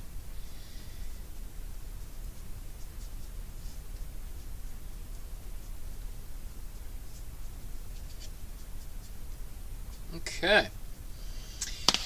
Now let's, I think I need to blow dry that yellow since it's kind of a little wet there.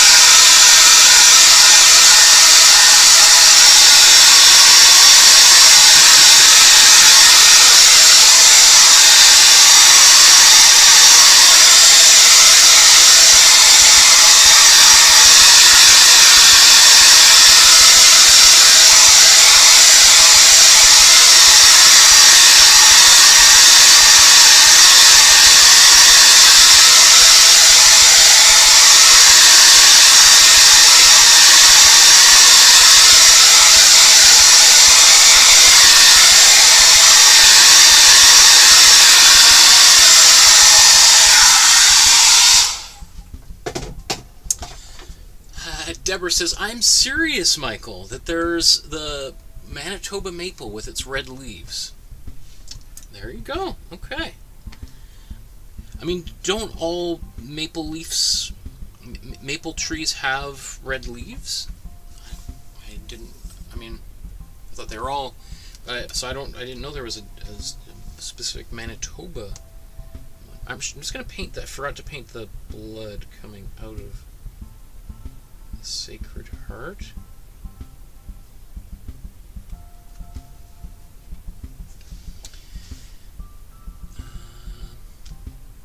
Oh, mine's a little bit different. It's like one of these things where I just start painting and then I look at the original and I go, oh, hey, yikes, okay.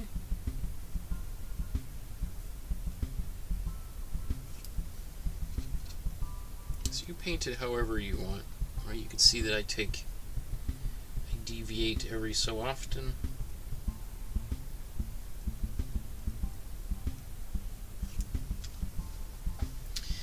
I'll continue those lines further up there when we get to that point. Anything else I want to just touch up while I got red on my brush?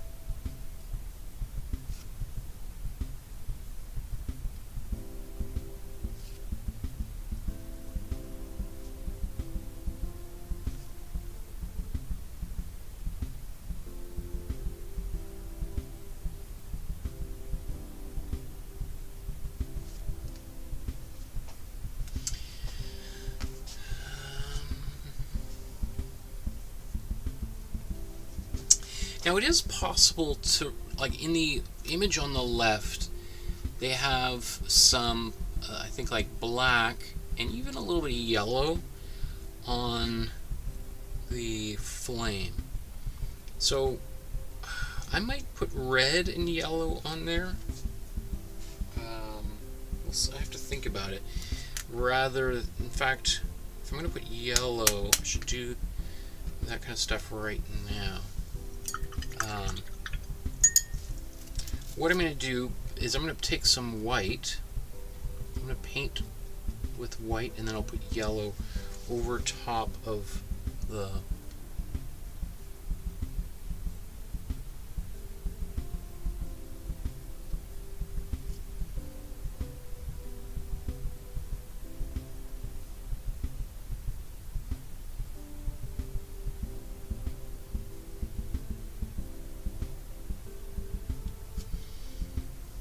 I'm not so worried about making these lines look great right now because I'm going to paint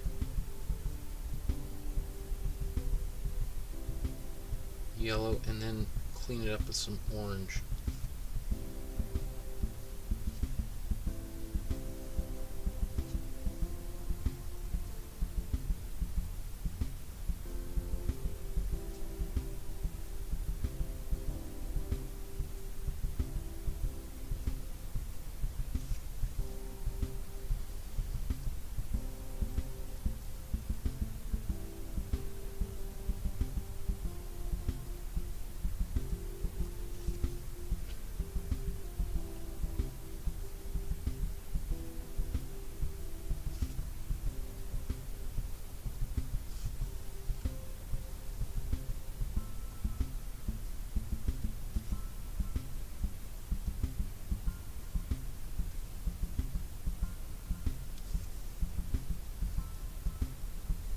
Like if I just tried to paint yellow right over top of this orange, it would be very hard to see any of it.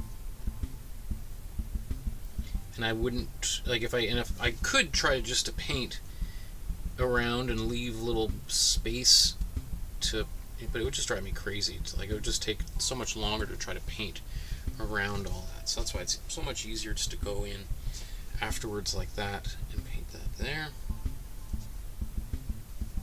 Okay, so I mixed up that blue, so let's now paint blue. Let's go back to the top left corner.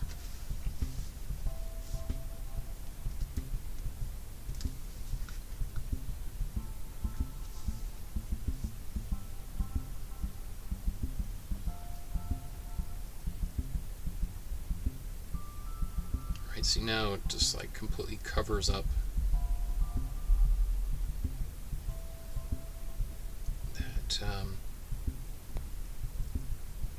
kind of semi-transparent color that was there before.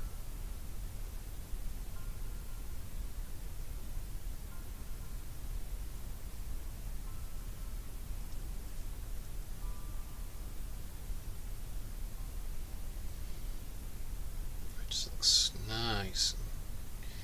So gorgeous.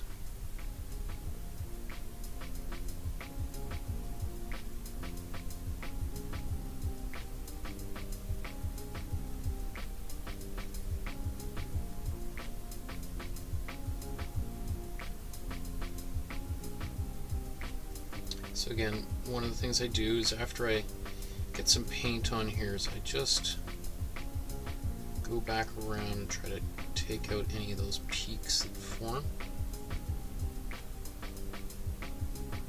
Sometimes they're hard to see from one angle, and then you see them at a different angle, so you just sometimes have to kind of move your head around to make sure you've truly taken care of them. So like little areas, let's say you have a part of this where your lines aren't particularly straight. That's where we can put like a good fold later on here, or wrinkle in the fabric of the flag, right? So see now, because originally when I outlined this, I was saying maybe an hour ago how you don't have to do so much outlining the second time around, because the first time it's going to be a little bit thicker anyway. So a lot of that detail has already been sorted for us. So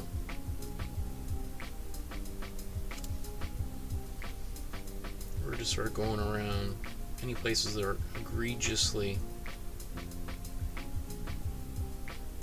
untouched. That's getting our attention now.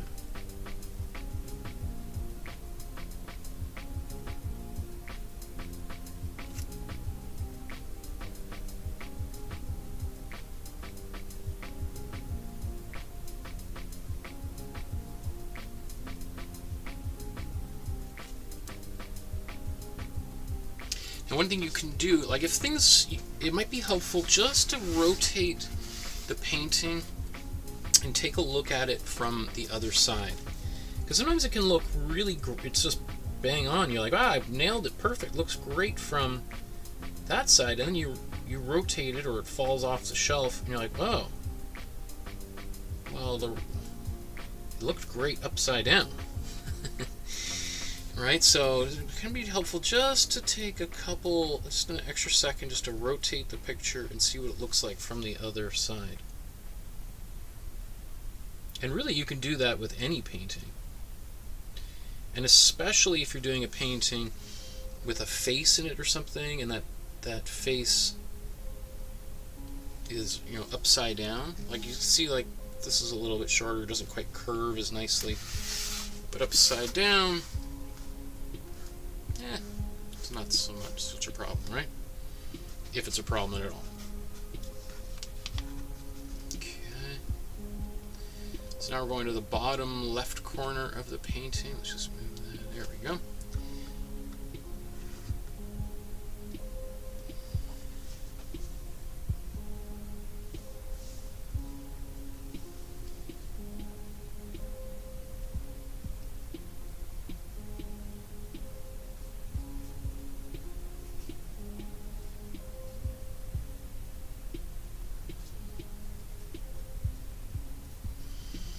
You know, just thinking about Manitoba, I was just quickly looking in the chat there at Deborah's comment,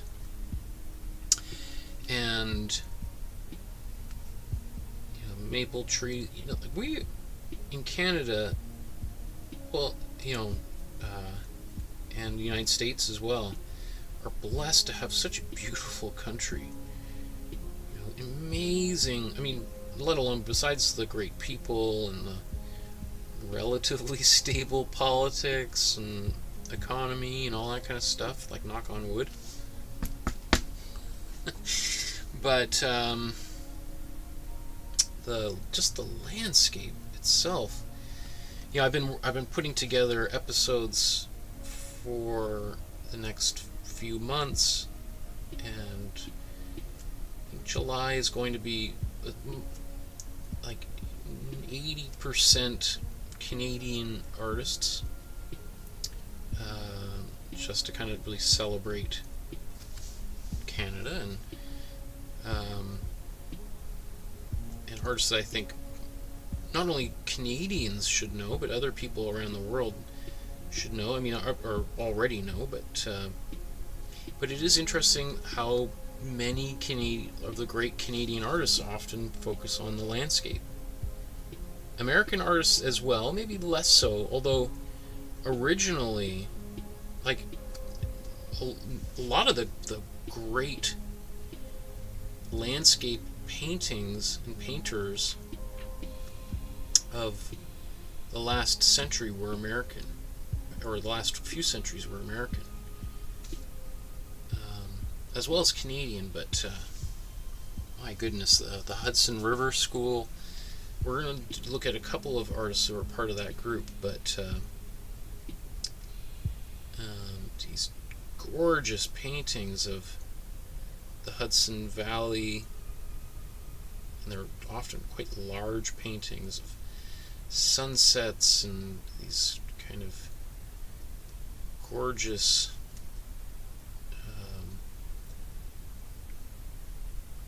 like rivers that are surrounded by forest and light shining through clouds with beams of heavenly light coming down onto the ground.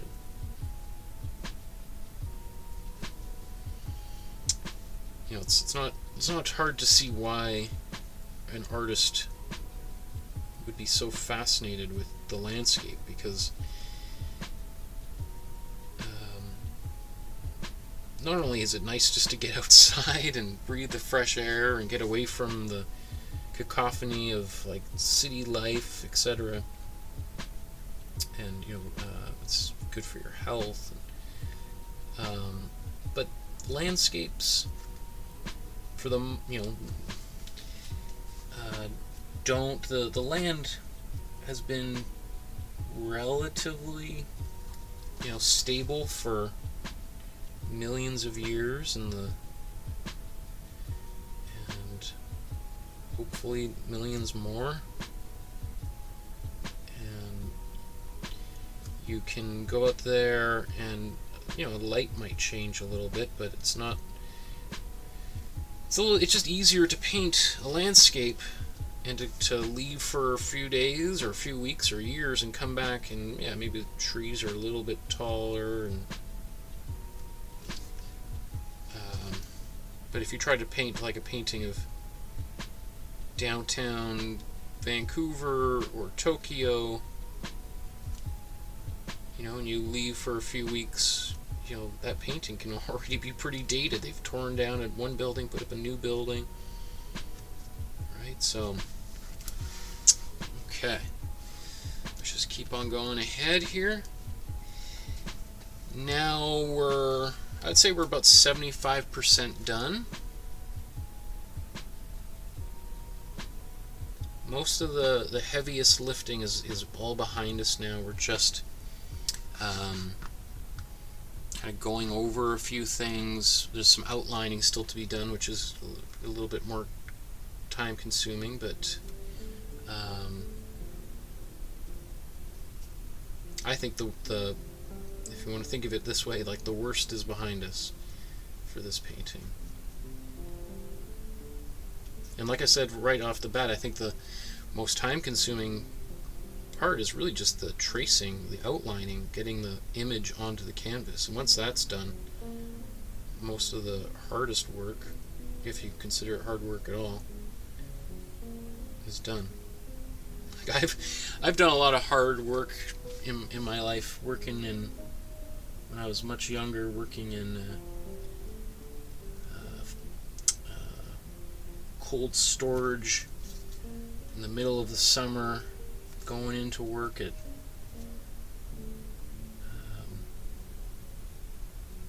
6 a.m. and leaving after pulling like tons of overtime, leaving at 8 p.m. in the middle of summer, and the sun, I go in before the sun comes up and leave as the sun's setting, and having to go in with a parka and you're working in the middle of summer, but it's freezing cold inside. That is work. It's hard to look at a painting and go like, wow, that's a lot of work. And I hear artists or my students and Emily Carr talk about how much work they got to do, homework. I'm like, pfft. Chances are, if you talk to anybody else, like making a painting as homework is like, sounds like a lot of fun. I mean, it's not, you know, art is not easy, but I just think a lot of people really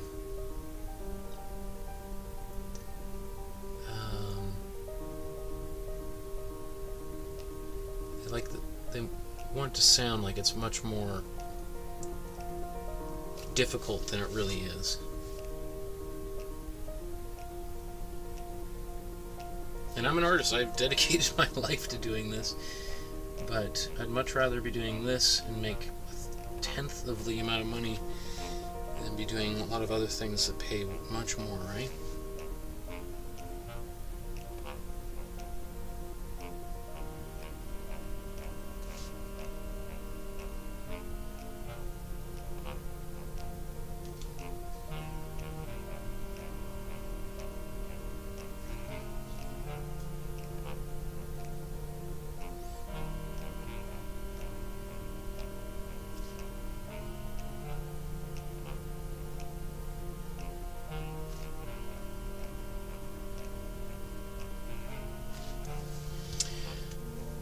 Okay.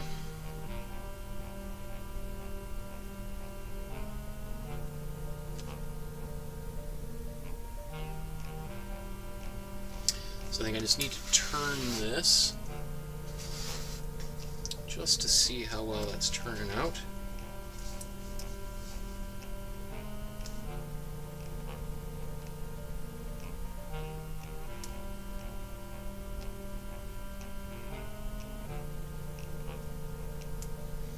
So I'm probably not going to do any outlining here, so any of these black lines on these edges, I'm just going to paint right out so that the boundary between them and the yellow is just done through the blue itself here, or blue and the yellow, I suppose you could say.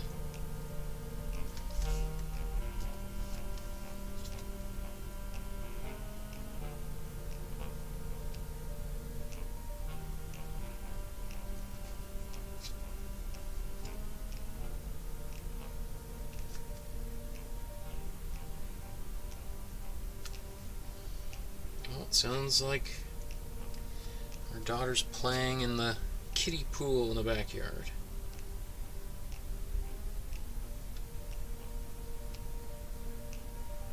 I remember the first time I went to Montreal as a kid with my parents.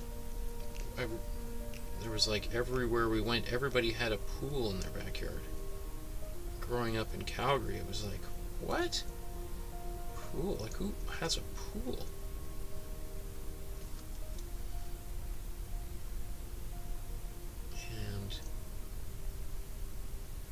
I quickly discovered that in the summer in Montreal, it gets hot. Whoa. Much hotter than Calgary does.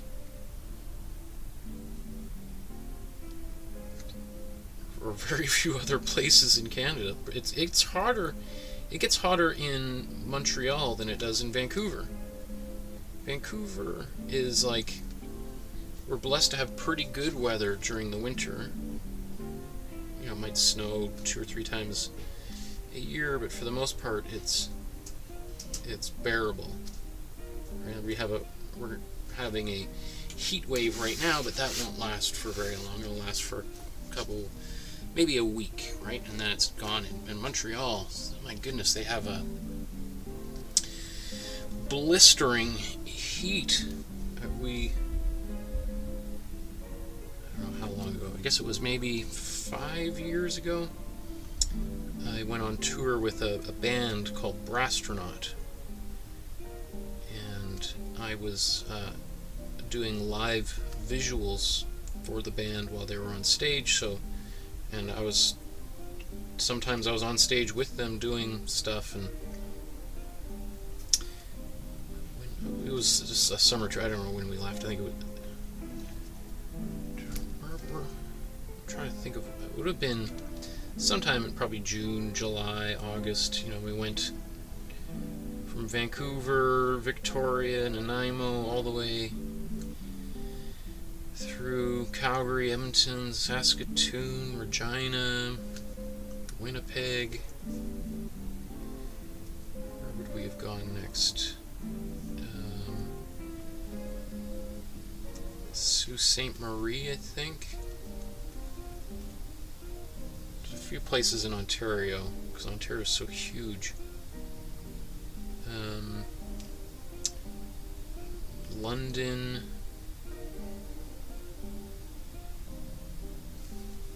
Where else would it, before? And then did we do Hamilton? We did a few tours, so I can't remember which. And then Toronto, did a bunch of stops in Toronto. And ooh, it was hot in Toronto. And then went to Kingston, Ottawa,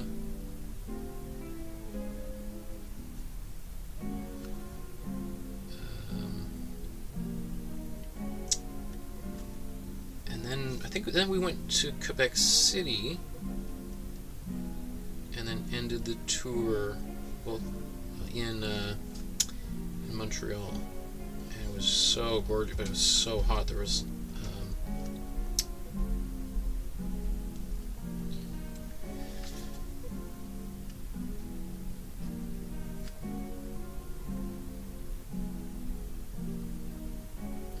I remember a couple of the guys, because you know when you're touring with a band, you're often sleeping on somebody's floor somewhere because you're trying to save money. You don't want to spend all your money on hotel rooms and stuff. And most of the time you're performing until 2 in the morning anyway, and then you get off the stage, and then you pack up, and then you're just so tired you'll sleep anywhere. And then you got to get up at crack of dawn and load up and head out to the, especially in Canada where you get to drive 10 hours to get to the next city. So out east it's not such a problem, but you know, if you have a show in Kelowna and then the next show's in Calgary later the next day, you got to be on, and then the sound check is at, anyway, all this stuff that no one I'm sure cares about, but it is like, it's a gruel, and you're in the back of a van 8 hours a day. You get to know people you're sitting next to more than you want to know. All really good friends of mine, guys. All of them came to my wedding, and a bunch of them were groomsmen of mine. And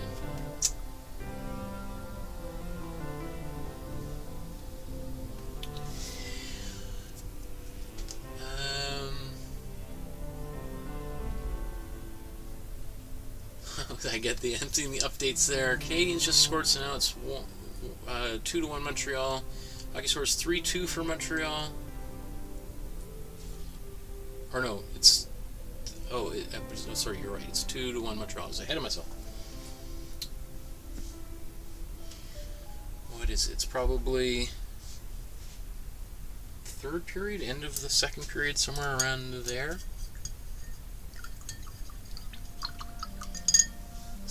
Second intermission. Okay. So let's zoom out. I think I'm pretty much done with the blue. I can see a few places that are a little bit patchy because there's so many of these little details that it's like, yeah, how much time do you really want to spend on that? How important is it really?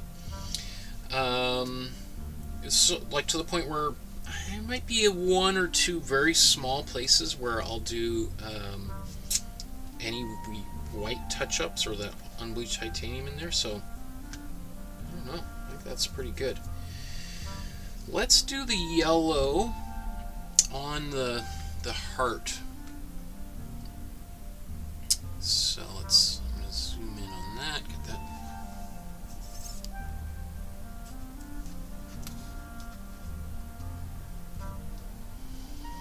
We'll do the yellow, and then we will, oops,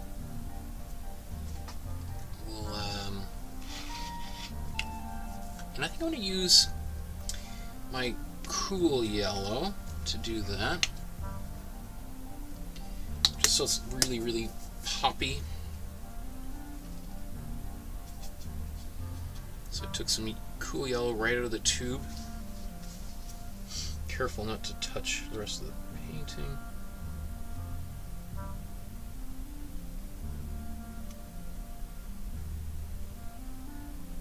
You can see I'm kind of just going right over top of these lines. I'm not being too careful about making it right, because I'm going to go over the area around it with more orange in just a couple of seconds here.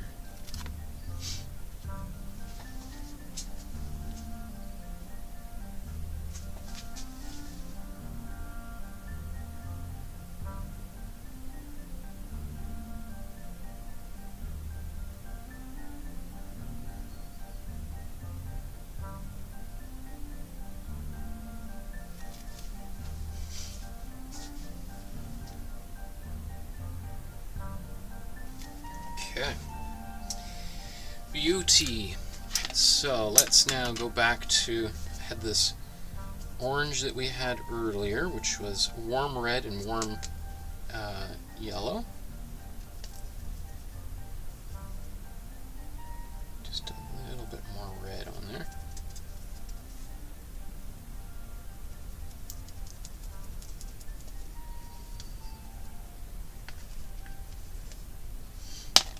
Okay.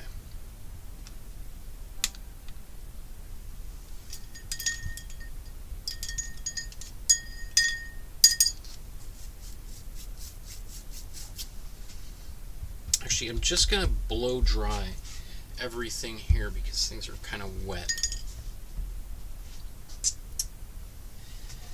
Lots of wet, patchy areas here, so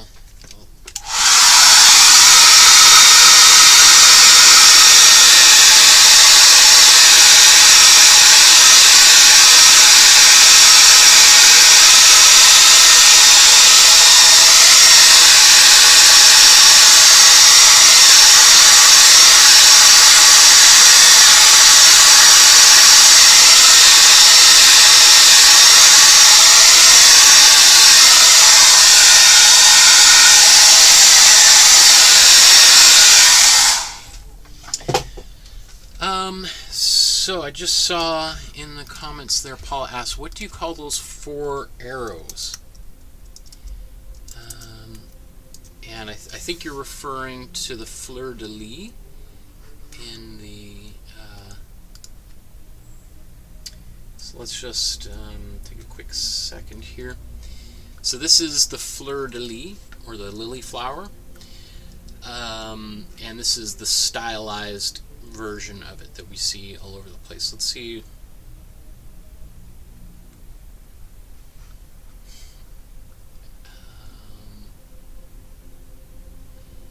Oh, that's interesting. The bee as a precursor to the fleur-de-lis. That's interesting. I mean, you can see how long this article is. So there's clearly lots of history in here. Like, oh, this is just gorgeous. Look at that. Like that. I would love to make a paint. I just love that painting. Anyway, so there's tons of information there. Let's see. I mean, since we were just talking about, oh, the iris flowers. Is it?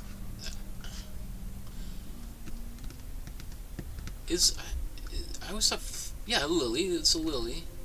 what's the difference between an iris and a lily? See, I know nothing about plants. Maybe that you're just like, wow, that's everybody knows. But anyway, that's it's intended to be a lily flower, right? These, right, the fleur de lis, which is like a major. I think I'm just scrolling through there, like it has a relationship not only just to like French, to France, but I think to like royalty in France, potentially because the lily flower, like if you think about, you know, flowers are fairly common now, and people plant flowers. I got a vase of flowers right here.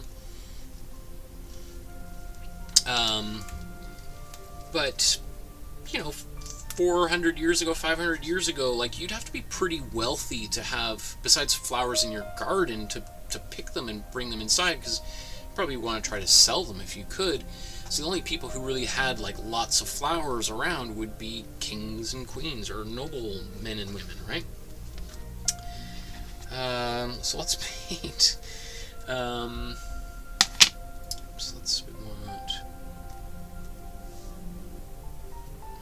back to the Sacred Heart here. I'm just going to clean this up as well. It's a little too much paint on my brush.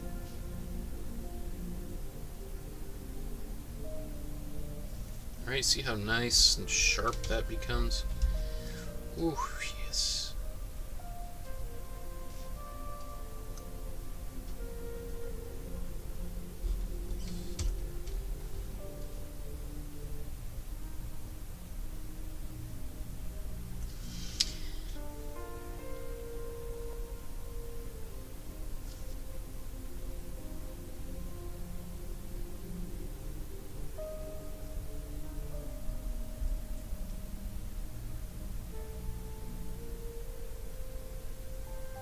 This is a quick and efficient way to get just some really nice, like now these yellow, when we put white down and then we painted yellow over top of it, they just look much cleaner and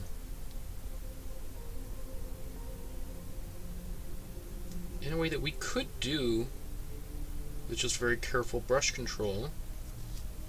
But this is a way to do it just much more simply, and I think even faster, and anyone can do this.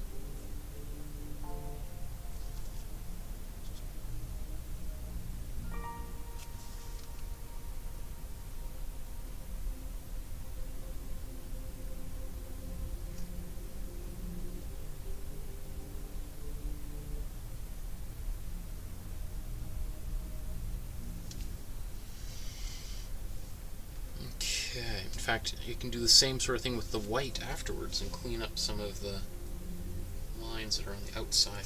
Okay, so I think we're at the point now where we can start doing the final detailing of the painting.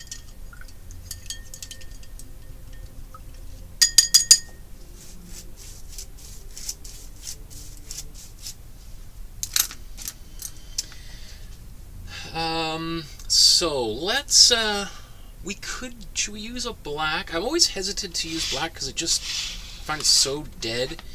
So I think I'm gonna mix my own black here. Let's zoom out. I'm gonna need a little bit of new color here.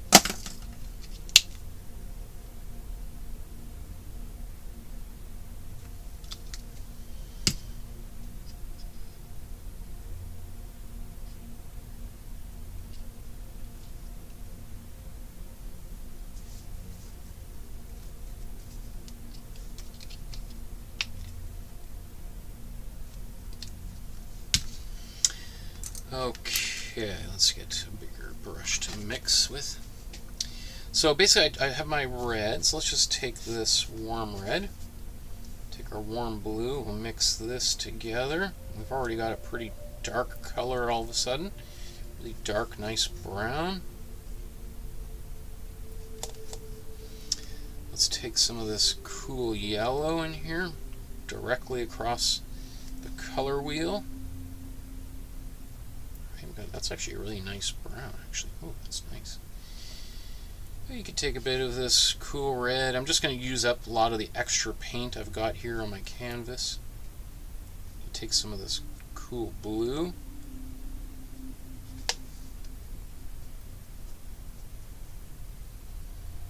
Making it, oh, that's so gorgeous. Ooh. Really nice kind of deep purple. And yeah, so right now we've got almost every color on a palette except maybe warm yellow so far in here. In fact, let's just so you know, I'm not singling any color out. We'll just throw that in there too. So we got all the colors of our palette. Now I guess I lightened it up a little bit. So let's put a little bit more blue back in here to tamp that back down.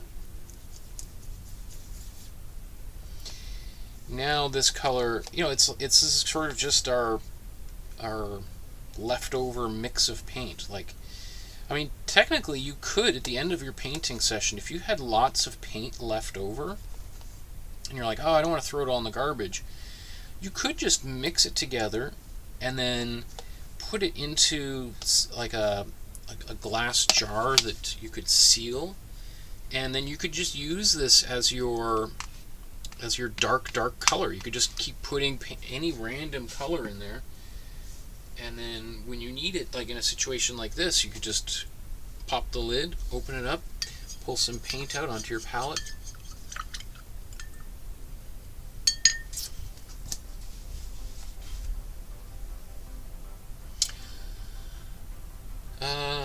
Okay, so let's dive right in here, and then we're just going to start painting some of these dark lines around.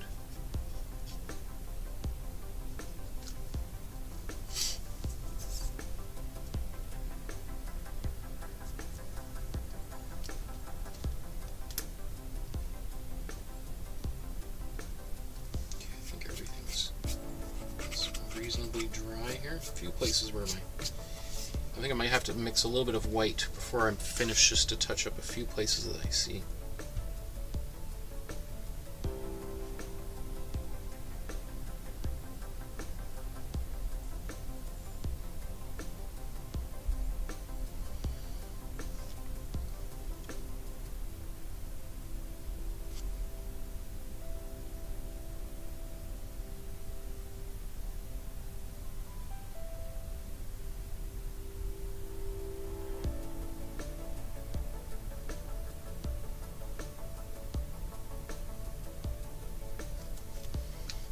Okay, so this is a common sort of thing that happens, right? Like, see how one side is now a little bit kind of lopsided? So the way just to fix that is I'm just going to draw this line right across, and now I have to do the same thing the other way to make the bottom one straightened up.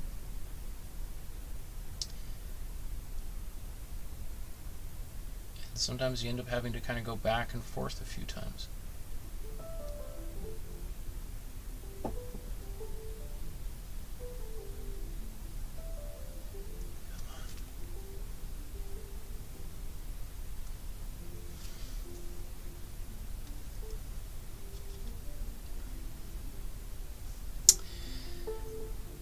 Similarly here, I need to go down and make the right side a little bit wider.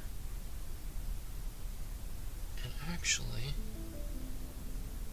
this goes down into here a bit, doesn't it?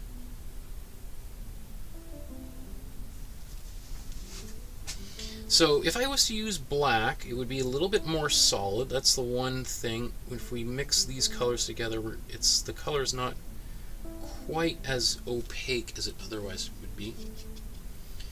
But I don't mind that, at least initially. I can always go over it again. Now, in my mind, I think to myself, how much detailing do I want to do here?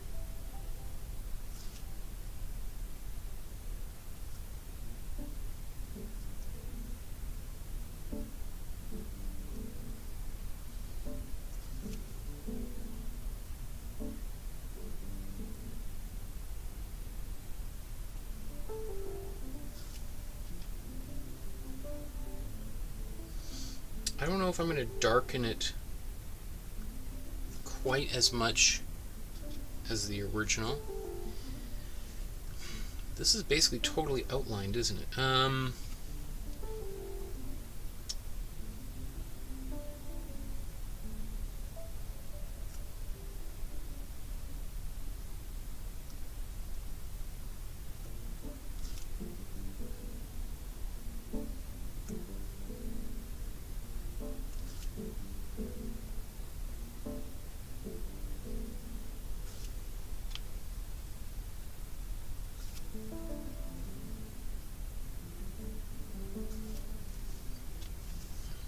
So we have this scar right in here, or not scar, wound.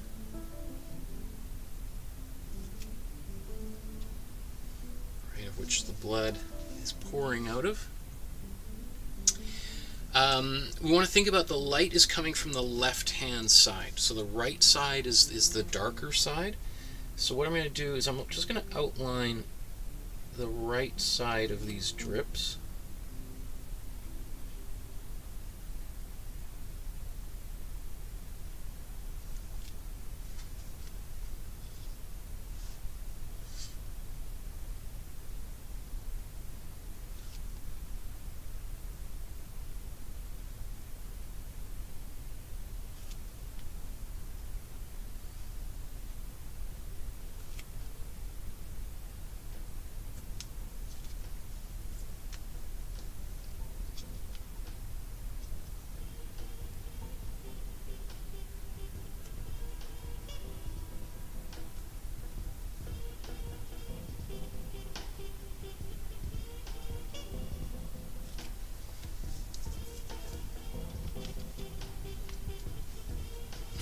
Okay, I think I'm going to continue outlining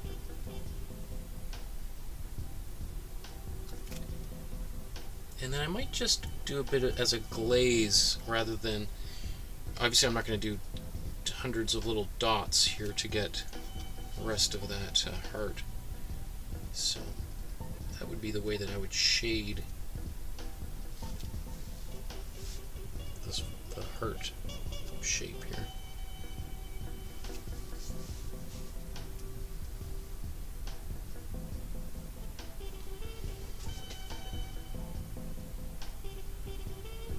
Likewise, do some outlining on these thorns, or what is I think intended to be Jesus' crown of thorns.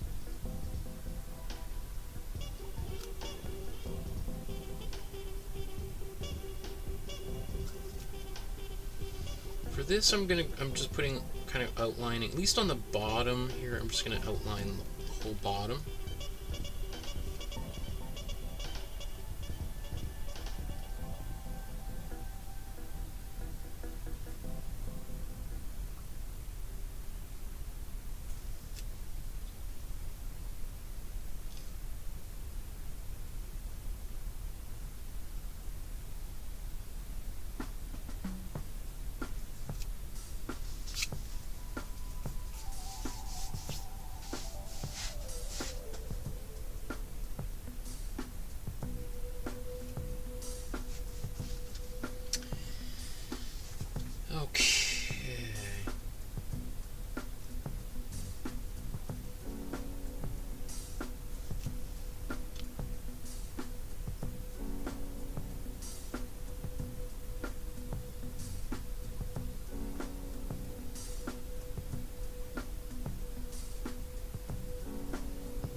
little bit tricky, this area here, but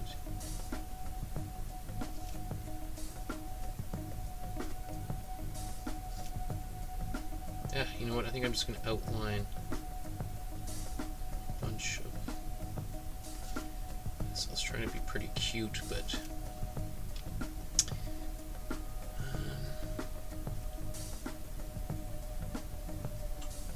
I just noticed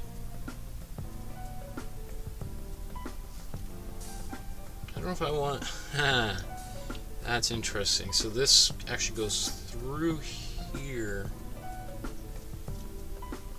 How can we make sense of that?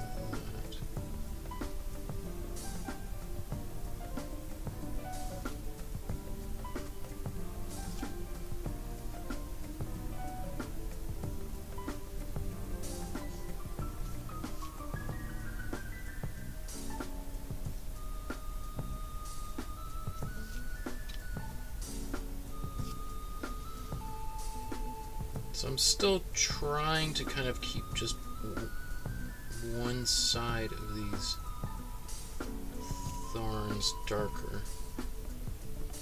Probably glaze a bit on this as well.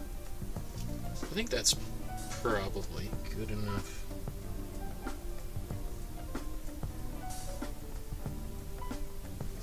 So I need to put some white on there.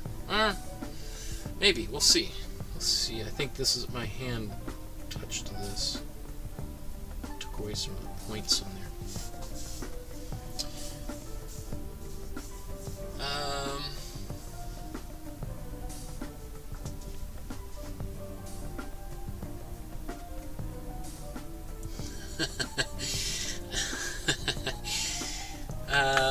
Paula said, what do you call the 4 hours? I painted them like 4 turtles, and Deborah said those are supposed to be lilies, but they do not look like lilies. They really do look like arrows more than lilies. I like that. And Paula says, thanks, Deborah. I got 4 turtles. I will fix them. Thanks. Deborah says, for our indigenous peoples, I like the idea of turtle, for the turtle is the land of the waters. Yeah, Turtle Island is North America, right? And Paul says, why does it look like it's bleeding? Well, this is the idea of this, the Sacred Heart. Like, this is supposed to be Jesus's heart, right? And Jesus is died on the cross, right? And I don't know if the arrow, when he was, what side was it where he was stabbed? When he was on the cross, there was a Roman soldier that stabbed him in the side with a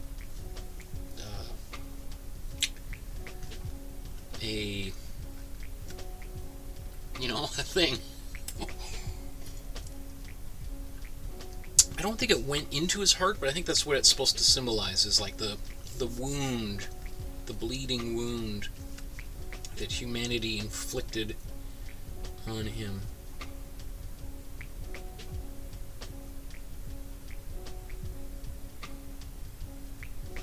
But then you hear that same term, like bleeding heart, like a bleeding heart liberals, people who wear their, well, actually, I was going to say, what does that term really mean? As I say, the bleeding heart liberals is often used as like people who wear their heart on their sleeve, you know, that are really emotional and demonstrative of their sadness or excitement. I guess it doesn't have to be. It could be really people who are always really, really excited too. Okay, I'm going to move over here.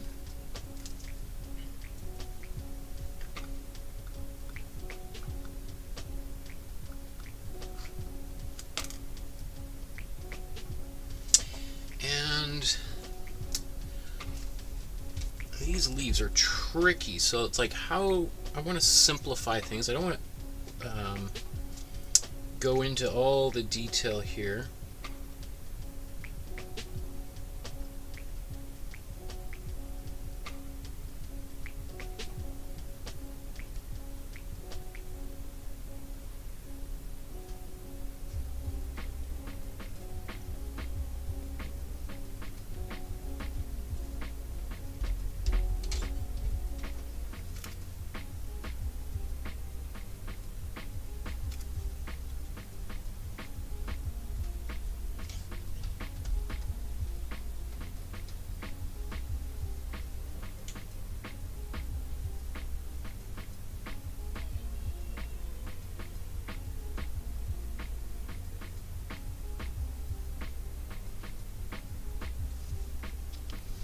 sort of just painting, sometimes the outline,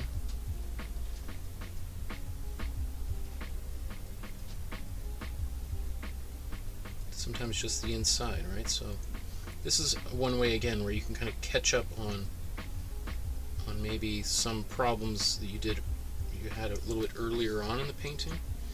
Look like I missed a stem here.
Alright, you see how it's just like I'm kind of really quickly laying in. I just want to just putting these lines in that kind of suggest the shape of the leaf and where the veins are.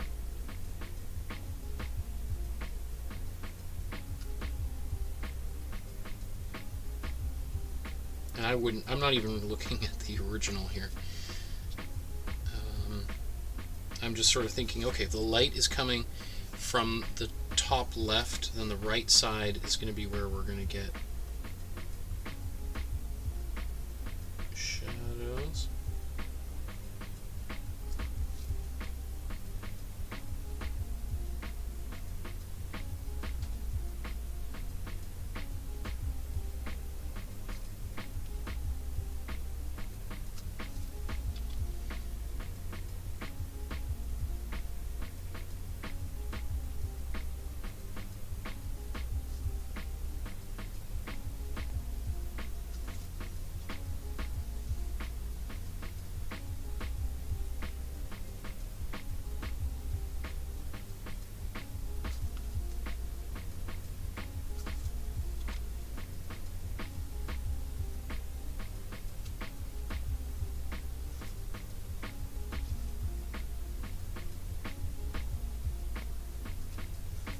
So let's come up higher here.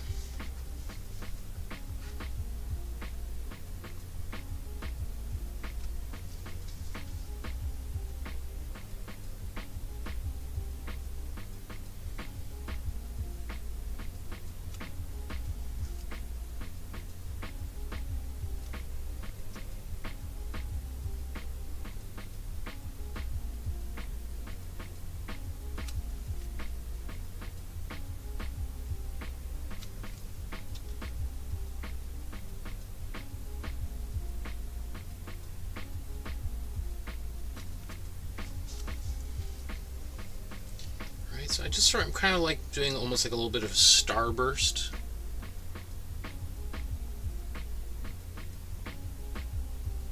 Imagining like this is the stem.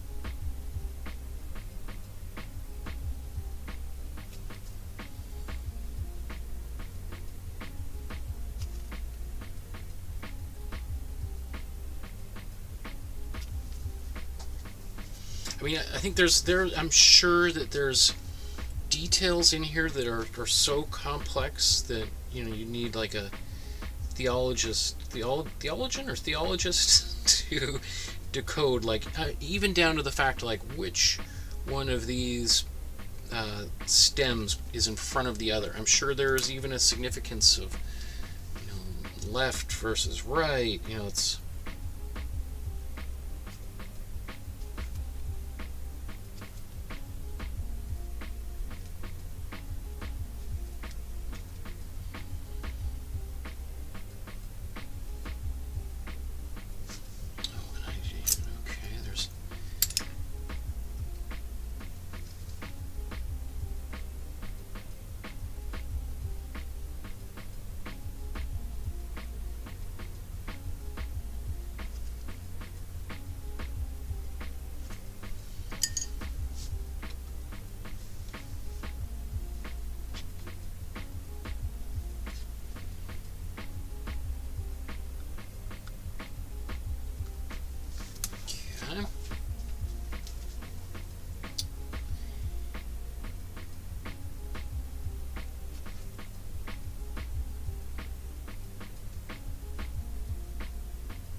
if this is like, if you're having trouble, then one thing you could do is just sort of just draw a line like down the center, right? And then just, you could think of like putting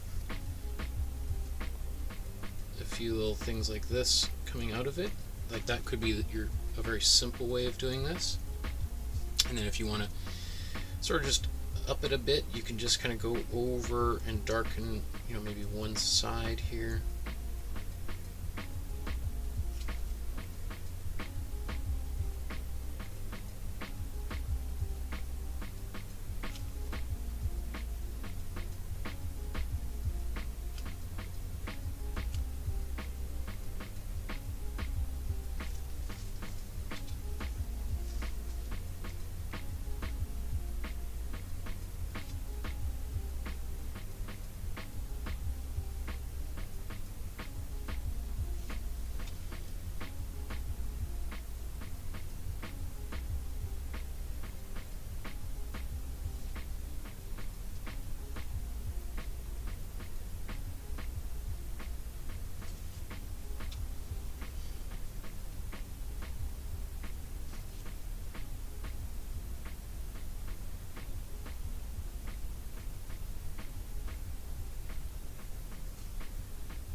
Again, like, can you imagine just some kid trying to draw this on a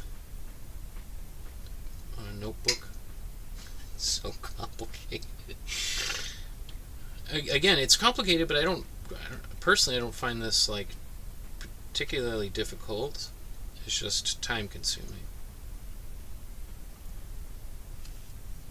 But I think it's really paying off. Like when we zoom out here, I mean, I don't know. I'm just pleased with the way it's turning out. So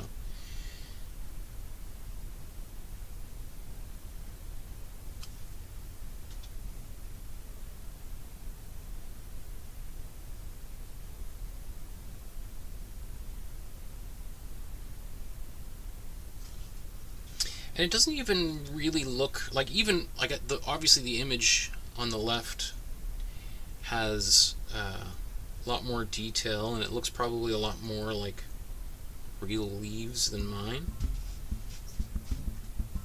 But even just the way that I'm painting mine has like, there's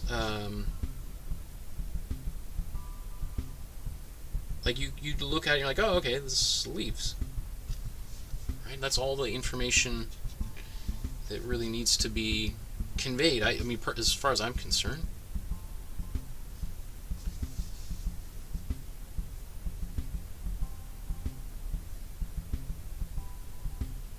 Like that's one thing I think about with art all the time, is like, what is it you want to say, and then what is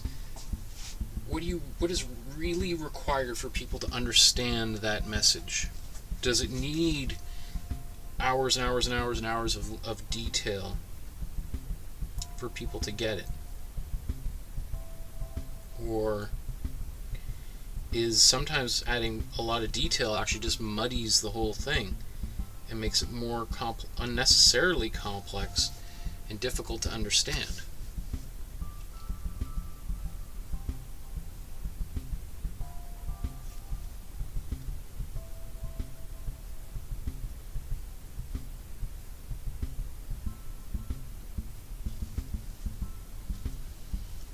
Okay, cool. So let's zoom back out.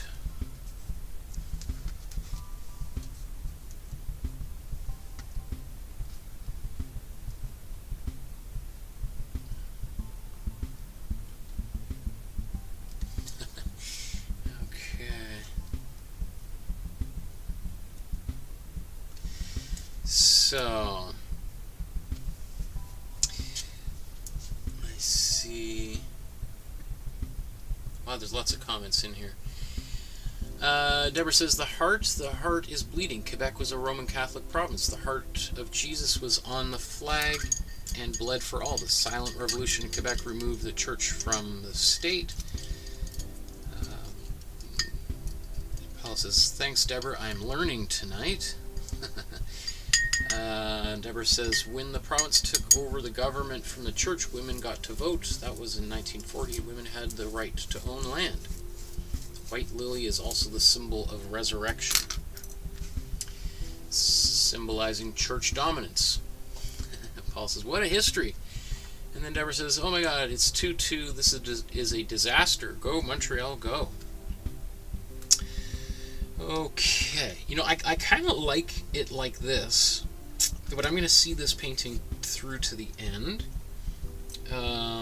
See a few places where some of my, I think my hand on here caused paint to lift up or get pushed down, so I'm just going to tidy that up. Well, I've still got some white, or this blue paint on my palette that hasn't dried. And then I think, oh, is there a few more quick places I can add a little bit of blue?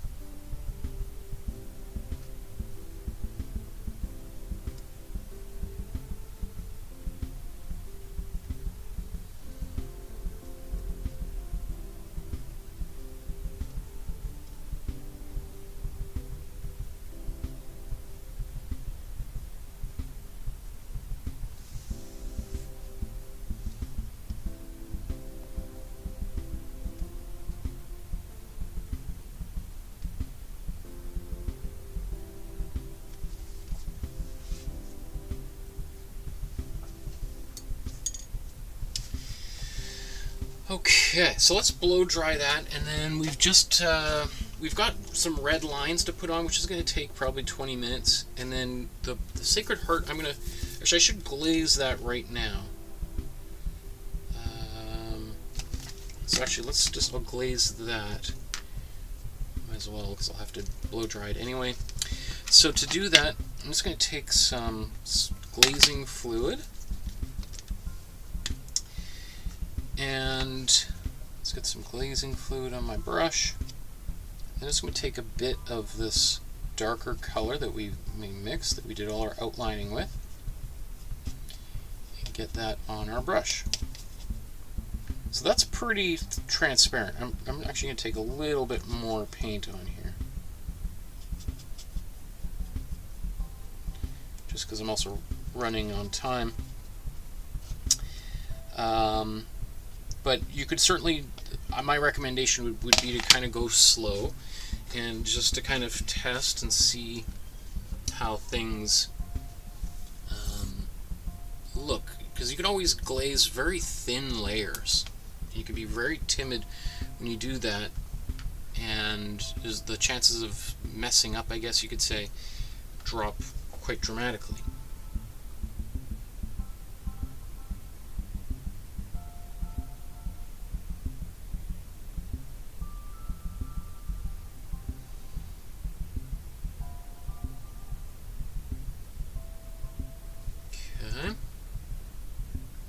So actually that's pretty subtle.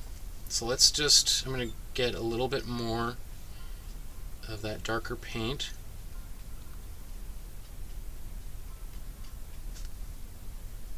And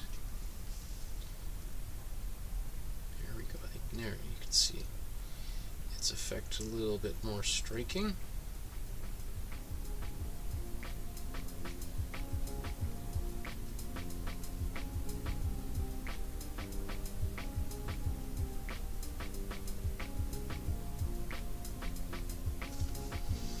And then you can just take a brush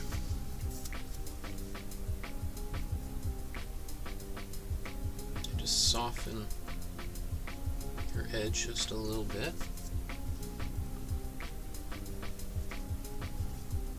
Now, I made the mistake of putting glaze on top of glaze, so I should let that dry.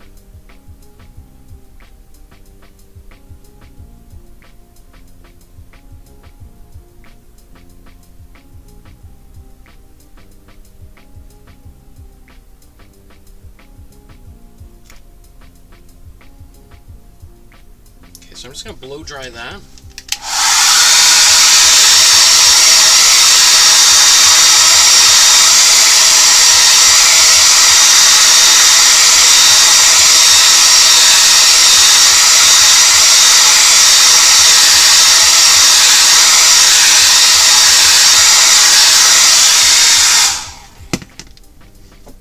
Okay, and then I'm going to come back in.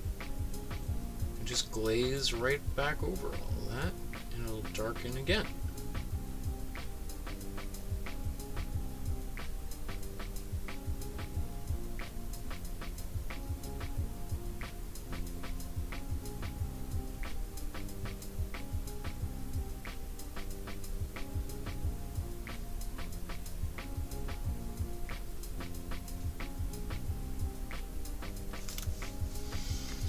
Let's actually take our proper tool or our mop brush and just try to soften things out a bit. It's hot in here, so I'm not getting very good blending.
Okay, so I'm happy with that. The last thing I want to do just with this heart is I want to put a little bit of glaze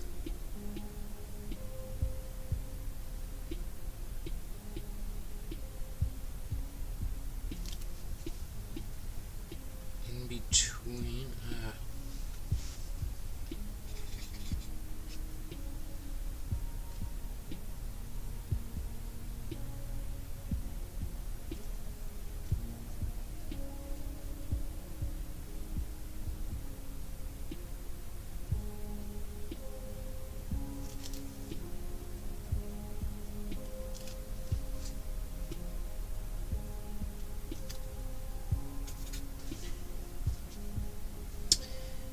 Okay, so I just need to make a little correction here. I'm just going to take some white paint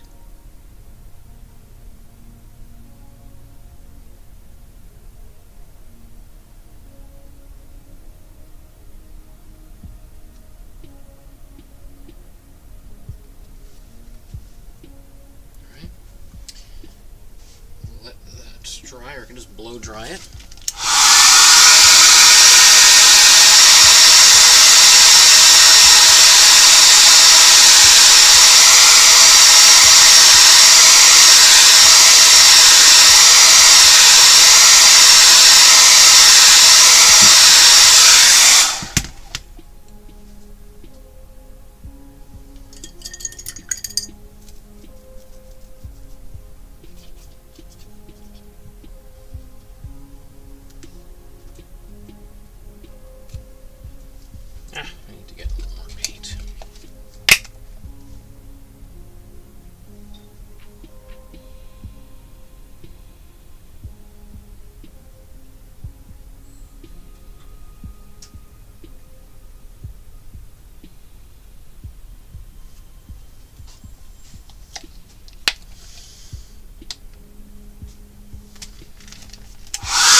Then I'm just going to come back,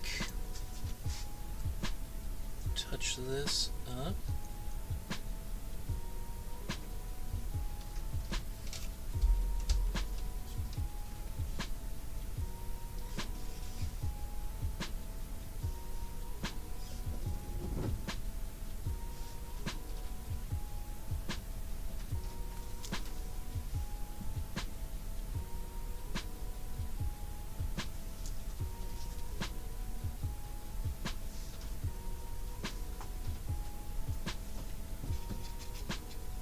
I don't even know.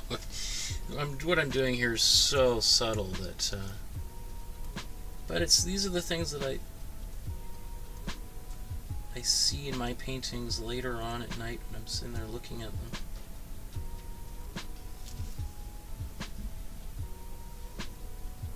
I think I just repeated the same problem that was there. Okay, so let's just move on. Okay, I'm taking my glaze that I have with this dark color, and I just want to put a few little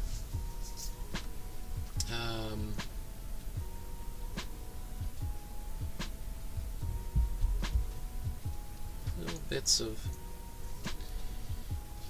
these little darker lines in here. I'm not going full black.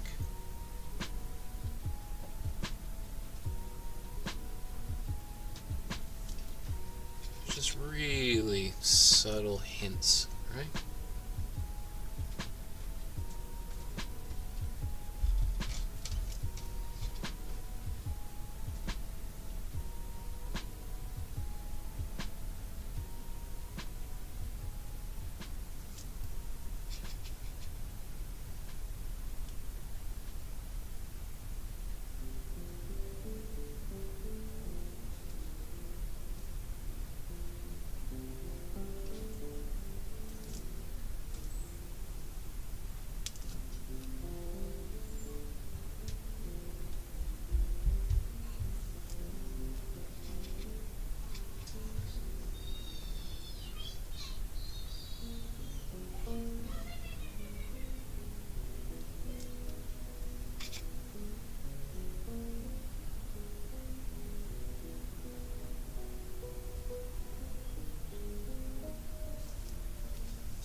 Okay, cool, like that. So now I just have lines to do, and then potentially any folds in the fabric. Otherwise, I think the Sacred Heart and all that stuff in the center that is a little bit on the more complex side, I think that's all done to a relative satisfaction. I mean, obviously, if I look at it, there's, you know, the crown of thorns on the heart there is more complex than what I've painted. But, you know, I'm looking at the time and thinking like, wow, I gotta, you know, our daughter's bath time's coming up.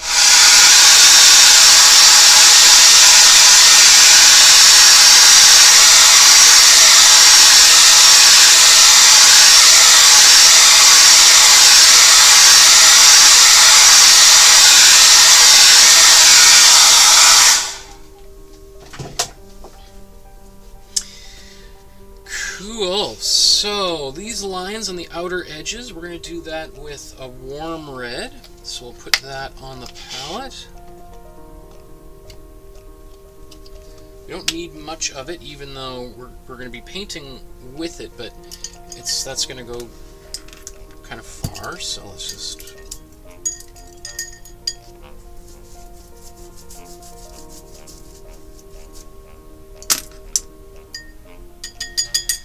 And really, I mean, I guess it depends. Like, I think all the most difficult parts of this painting, all of that is done. This is now just kind of the more time-consuming thing, just all these little red lines on here.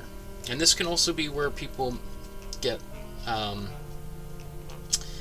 impatient and start making mistakes. So potentially, you know, if you've been painting along with me for the past 3 hours, you may want to think about taking a break and saving this kind of step for another time when you've got maybe a little bit more energy.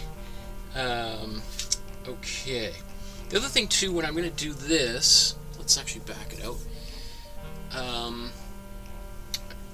It's easier to do diagonal lines with like your arms, with your natural body's movement. So personally, doing diagonal lines is easier this way for me. I'm right-handed, so doing a line like that would be easy that way, or pulling towards me this way, right? So it might mean it's easier for you to turn the canvas to whatever way you can. So for me, doing a bunch of these lines, I think is easier this way for me. So turn the canvas on its side. Let's zoom in.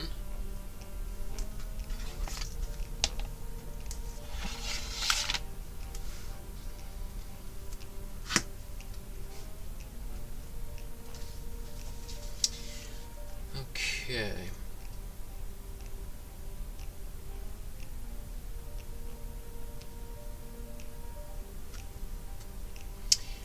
Let's go, just so we're kind of on the same page and we see what it looks like here.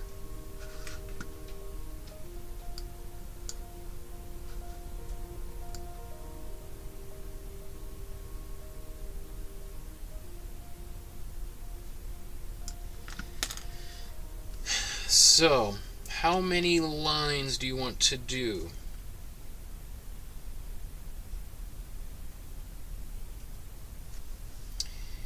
Like, I think rather than trying to do 3 and then dot dot dot dot dot dot, I might just go right across this page or canvas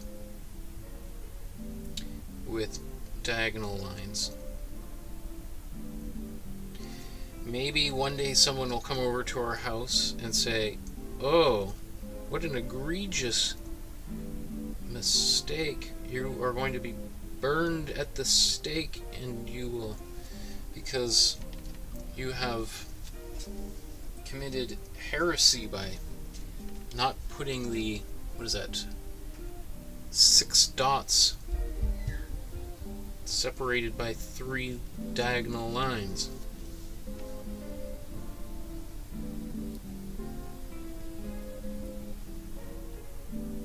But, you know, I've probably done far worse things in my life to get me in trouble with the church than not putting dots in the right place, right?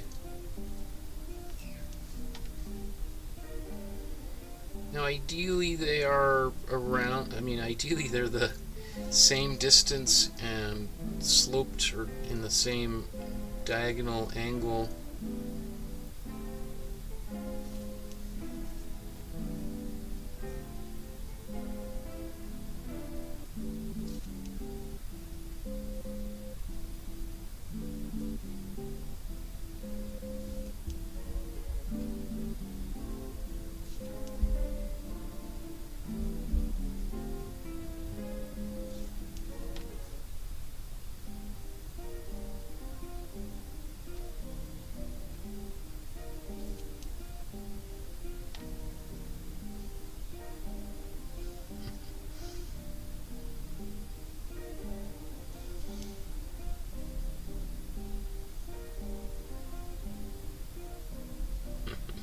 People leaving the class so they can go and watch the hockey game. A lot of people very anxious and nervous about the outcome of the game. I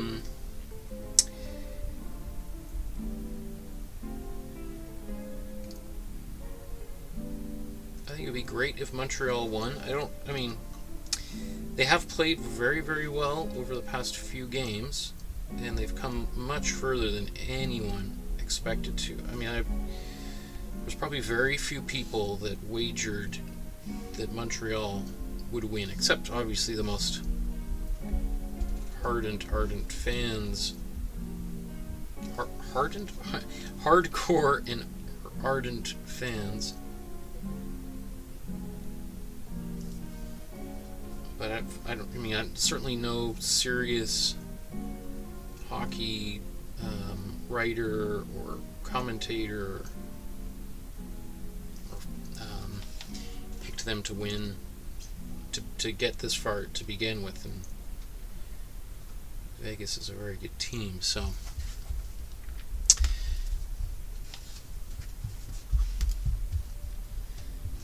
And Laurie says, yeah, wouldn't it be great to see Montreal win on Saint-Jean-Baptiste Day? It would be a story for the ages.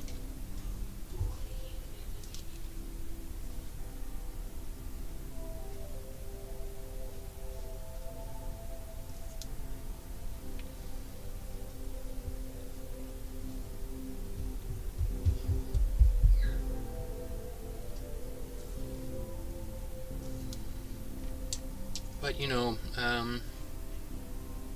one thing I like about sports is it teaches us humility and patience and empathy. Not always.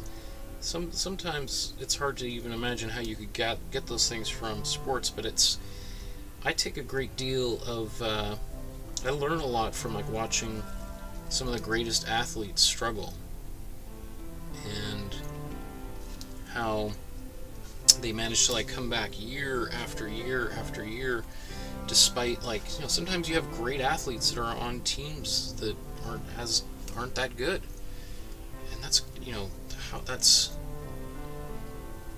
is like really difficult, like to you know, you have like, you play these seasons to take 7-8 months. And can you imagine starting at the beginning of that season knowing that the likelihood of you even having a winning record, of winning most of your games, is very close to zero? It's got to feel like so demoralizing. And yet, you know, people say, oh, they're being paid millions of dollars. Sure. But they're still human beings, right? Who have emotions and they go through ups and downs just like anybody else. And Okay, so I'm gonna just rotate this around to the other side, and just because I want to get this corner here. So I think I'm gonna just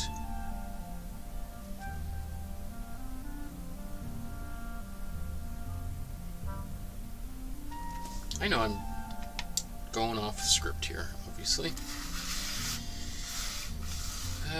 Let's do diagonals in the center here.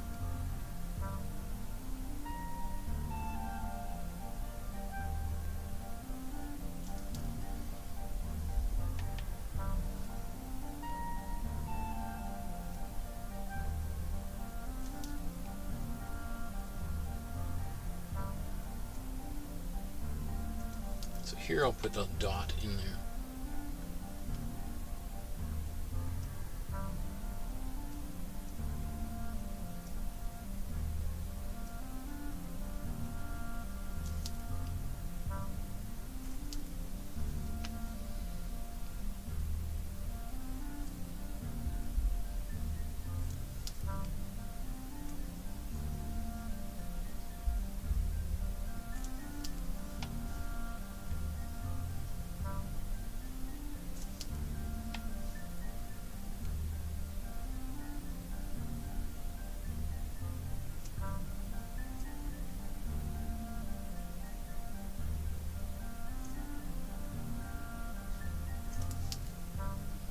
Anyway, you can look at mine, and you could just make up your own mind as to what you think about the choices I'm making here, and whether you want to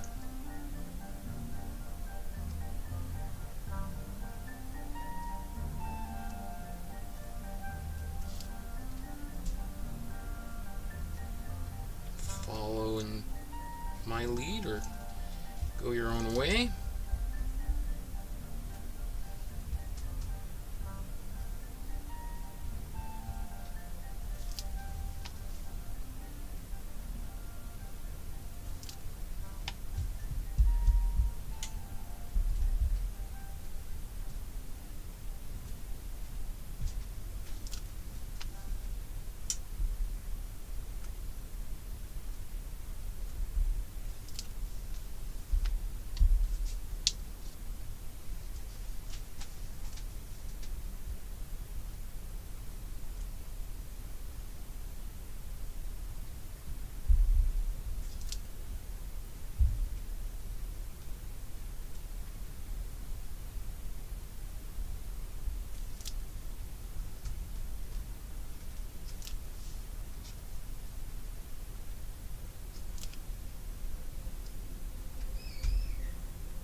One thing you could do if you did really want to put in some lines dividing different parts of the painting together, you could do them with like a much lighter color or glaze, just like we did on the heart, and you'd still have a little hint of a line, but not such a heavy-handed dark black line, which could be a really interesting strategy. I mean, maybe I'll do that actually. We'll see. See how far. Oops, I didn't even. I don't realize I'm not even on camera.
I guess that game must be in overtime now, I would imagine. Which is definitely one of the most exciting types of hockey games to watch.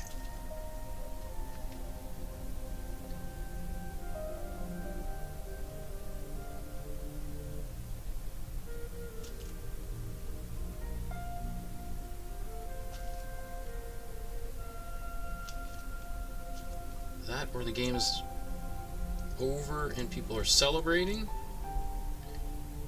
or crying into their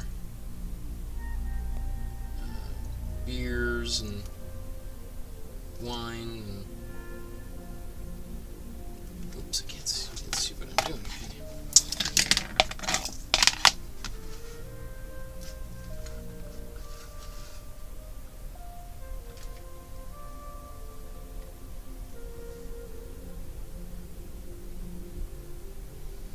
Anyway, I would expect Vegas to win.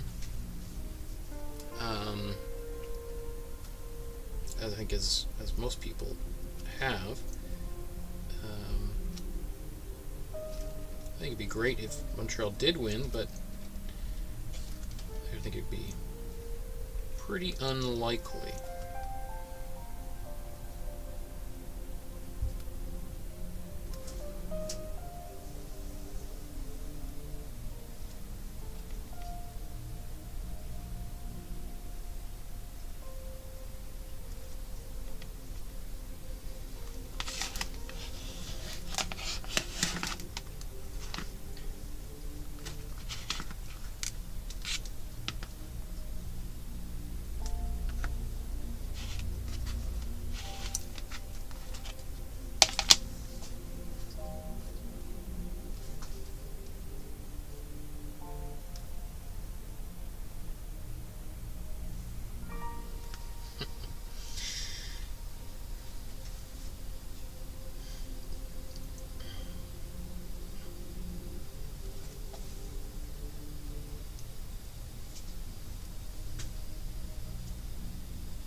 Looks like chat quieted down significantly as people went to go watch that game. There's still a bunch of you watching, so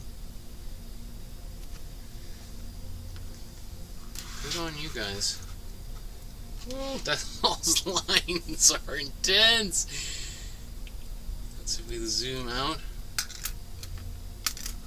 It definitely changes that painting, right? Like, whoa.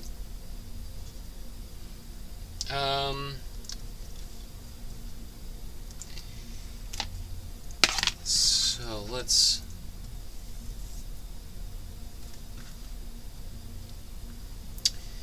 zoom in on here.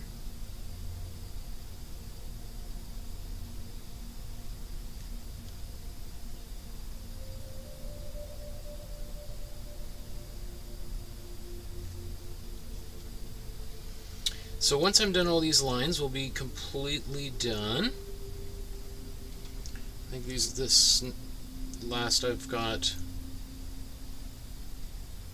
probably like 50 of these to go. So should be done in about 15 minutes.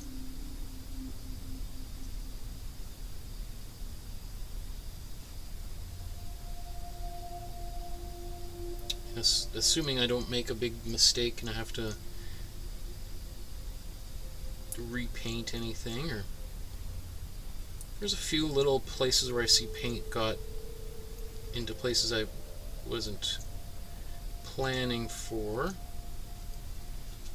but nothing I can't live with, I think, is the... Because you always have to think, like, sometimes trying to fix a mistake just makes the problem worse, right? And sometimes it's better just to let it go. Alright, live and let live. Da-na-na, da-na-na, da-na.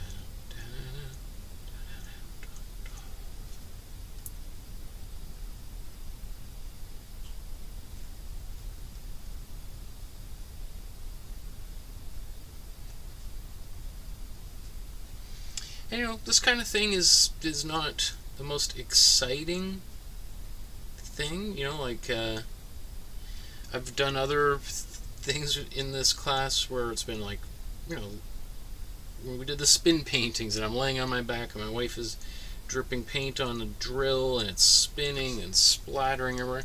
That's pretty exciting.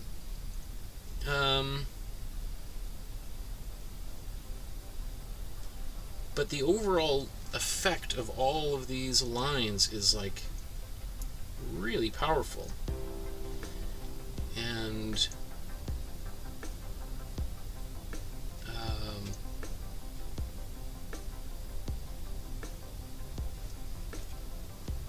I think makes a pretty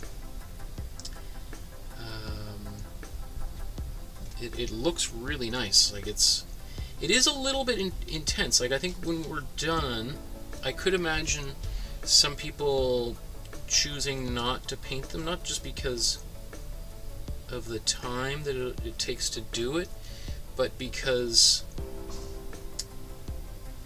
it has a bit of like an optical illusion effect. Like it really makes you have yellow and red and blue, these bright primary colors all side by side, and it makes it really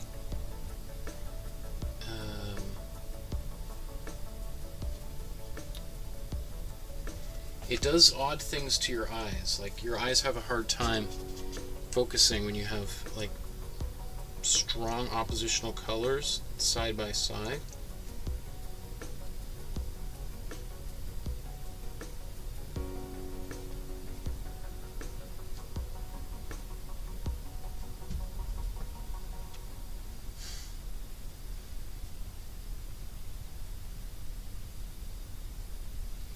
It's like if there was like an accident on the freeway, you had this painting in your back seat, you could take this painting out, lay it on against your bumper or whatever, and people would see it from a mile away, all these stripes, and it would help slow traffic down.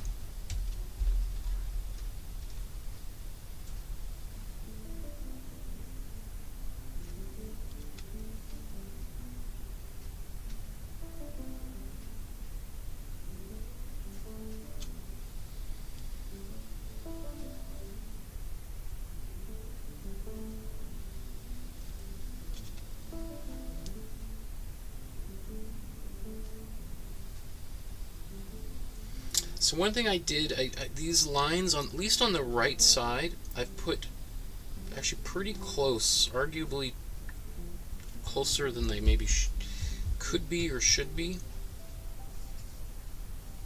which really increases the intensity of these lines.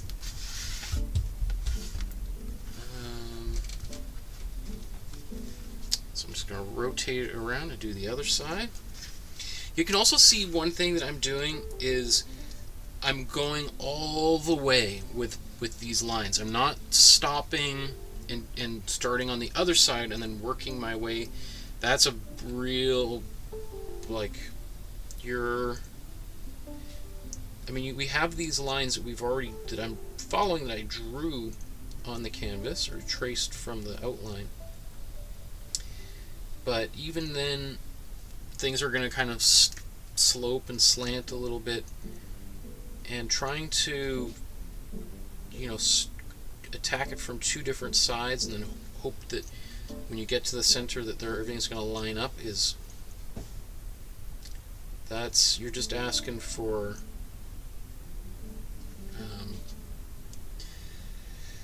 a headache. And again, that's just things that I've learned over the course of my career, for painting for a couple of decades, that every time I try to do something where I really cut corners, because I think I'm going to outsmart the painting slaps me back down and reminds me of how human I am.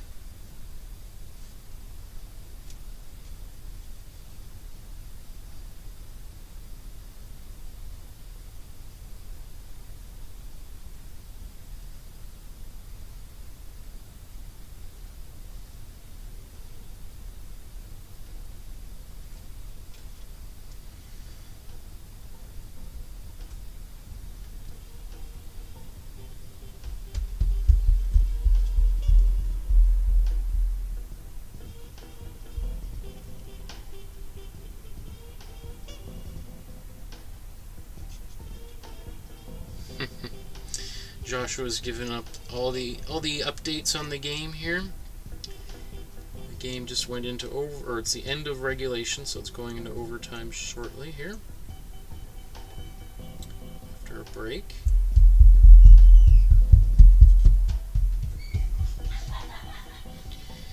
A bunch of these overtimes this year have been over really fast. So if you're going to watch the overtime, make sure you're sitting down ready to watch when it puck drops. Otherwise, it could be over by the time you get back from the bathroom or wherever you are.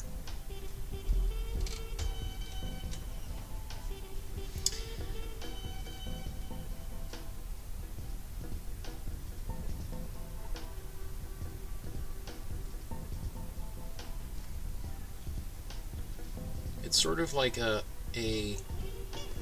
rule of nature or something that if you decide you're going to get up early or you're going to go do something while the game is still on, that's when the most important stuff happens. Oh, I'm just going to really quickly run and put something in the oven. Oh, I'm going to just no, don't worry, don't pause it for me, I'll be, and then boom, you hear the crowd cheering, or booing, or gasps, or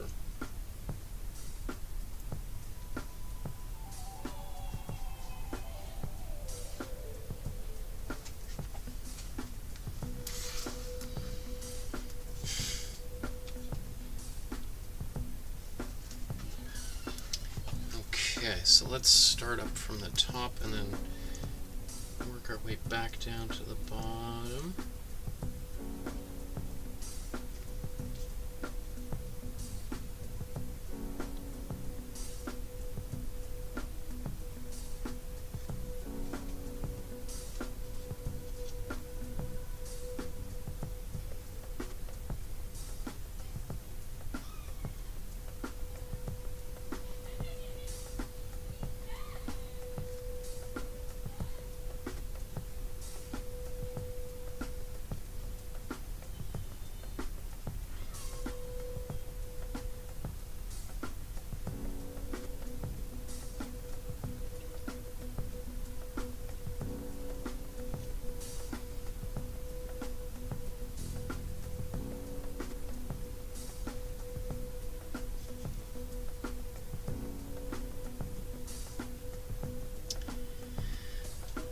Ooh, okay.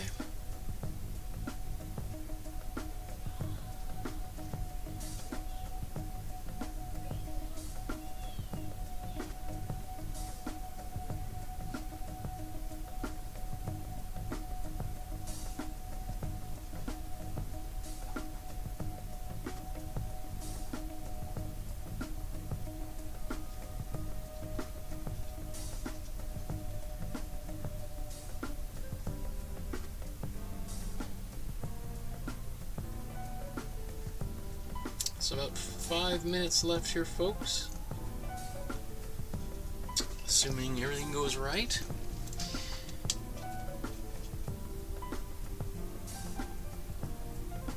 I'm super interested to see the paintings you guys make, and if you decide to do, you know, basically what I did, or if you made some decisions to omit certain things. I think in a few minutes you'll be able to see mine, and you can decide for yourself whether you want to do the stripes. You saw how long it's taken me to do them, so it is a bit of a time commitment. I don't know how long I've been doing it, but probably I'd say half an hour, right? Which, you know, in the grand scheme of things, half an hour to do something is like it's an episode of Friends or something, right? That you've seen 20 times. Or, you know, most of us spend a couple of hours on social media every day, or watching cat videos or whatever, right? So half an hour is not, you know, in the grand scheme of things, that much time, if you like the effect it makes. Of course, you could, there's lots of other things you could do. You could just leave it yellow. If I was going to do that, I probably would paint maybe some white back over the yellow, and then paint yellow over top of it, just to get rid of any pencil lines that you may have underneath.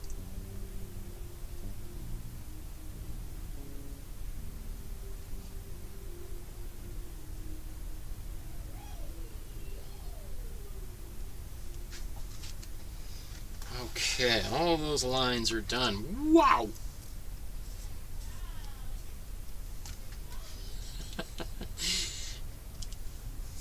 That is cool. I mean, I love it like that. I think it's a little bit hard to see with all the paint on the table. So let's take a couple of canvases and just put them underneath here. I think that might...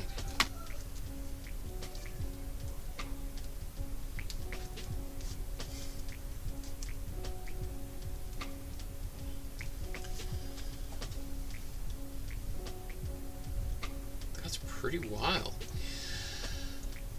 I think I'm going to leave it like that. I was definitely considering doing a little bit of outlining, but I'm pretty happy with that.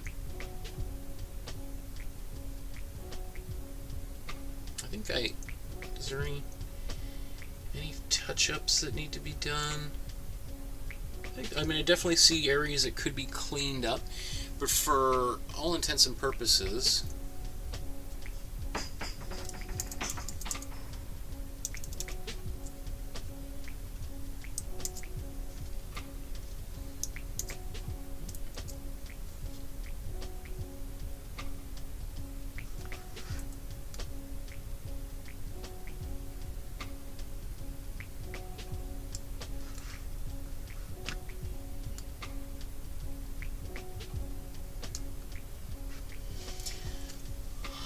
okay. Oh, I was going to put the shadows on there, glaze some wrinkles. Do I want to do that? And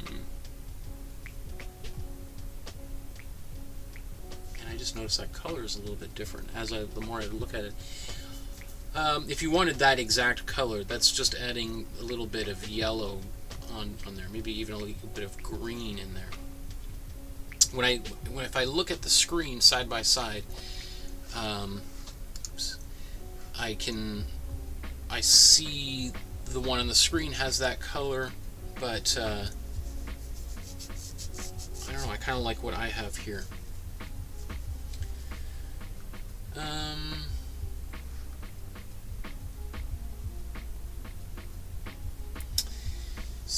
So, I just see in the chat, Joshua says, also, what artist will be in the masterclass in the future? I want a little hint of what's going to happen in the future. Let me see. Next week, we're going to do a fortnight painting, maybe even 2, depending on how quickly we do. So I'm celebrating fortnight because its anniversary is coming up, and it's also the last day of school for K through 12 in parts of Canada. We're going to do a Ken Danby painting, which is a famous painting of a goaltender, a hockey player, continuing on this hockey theme. I may even do some special episodes painting some important moments from the 2 teams that are going to be in the NHL playoff finals, as well as the NBA finals are also happening. So I might do a painting of, I was thinking Michael Jordan, since he's like the most famous hockey player, just like we did a painting of Hayley Wickenheiser, the most famous Canadian, or at least most famous Canadian female hockey player. But I think arguably the most famous female hockey player from any country. For American Independence Day, I want to do a Jasper Johns white flag, and I think that was something that Joshua suggested.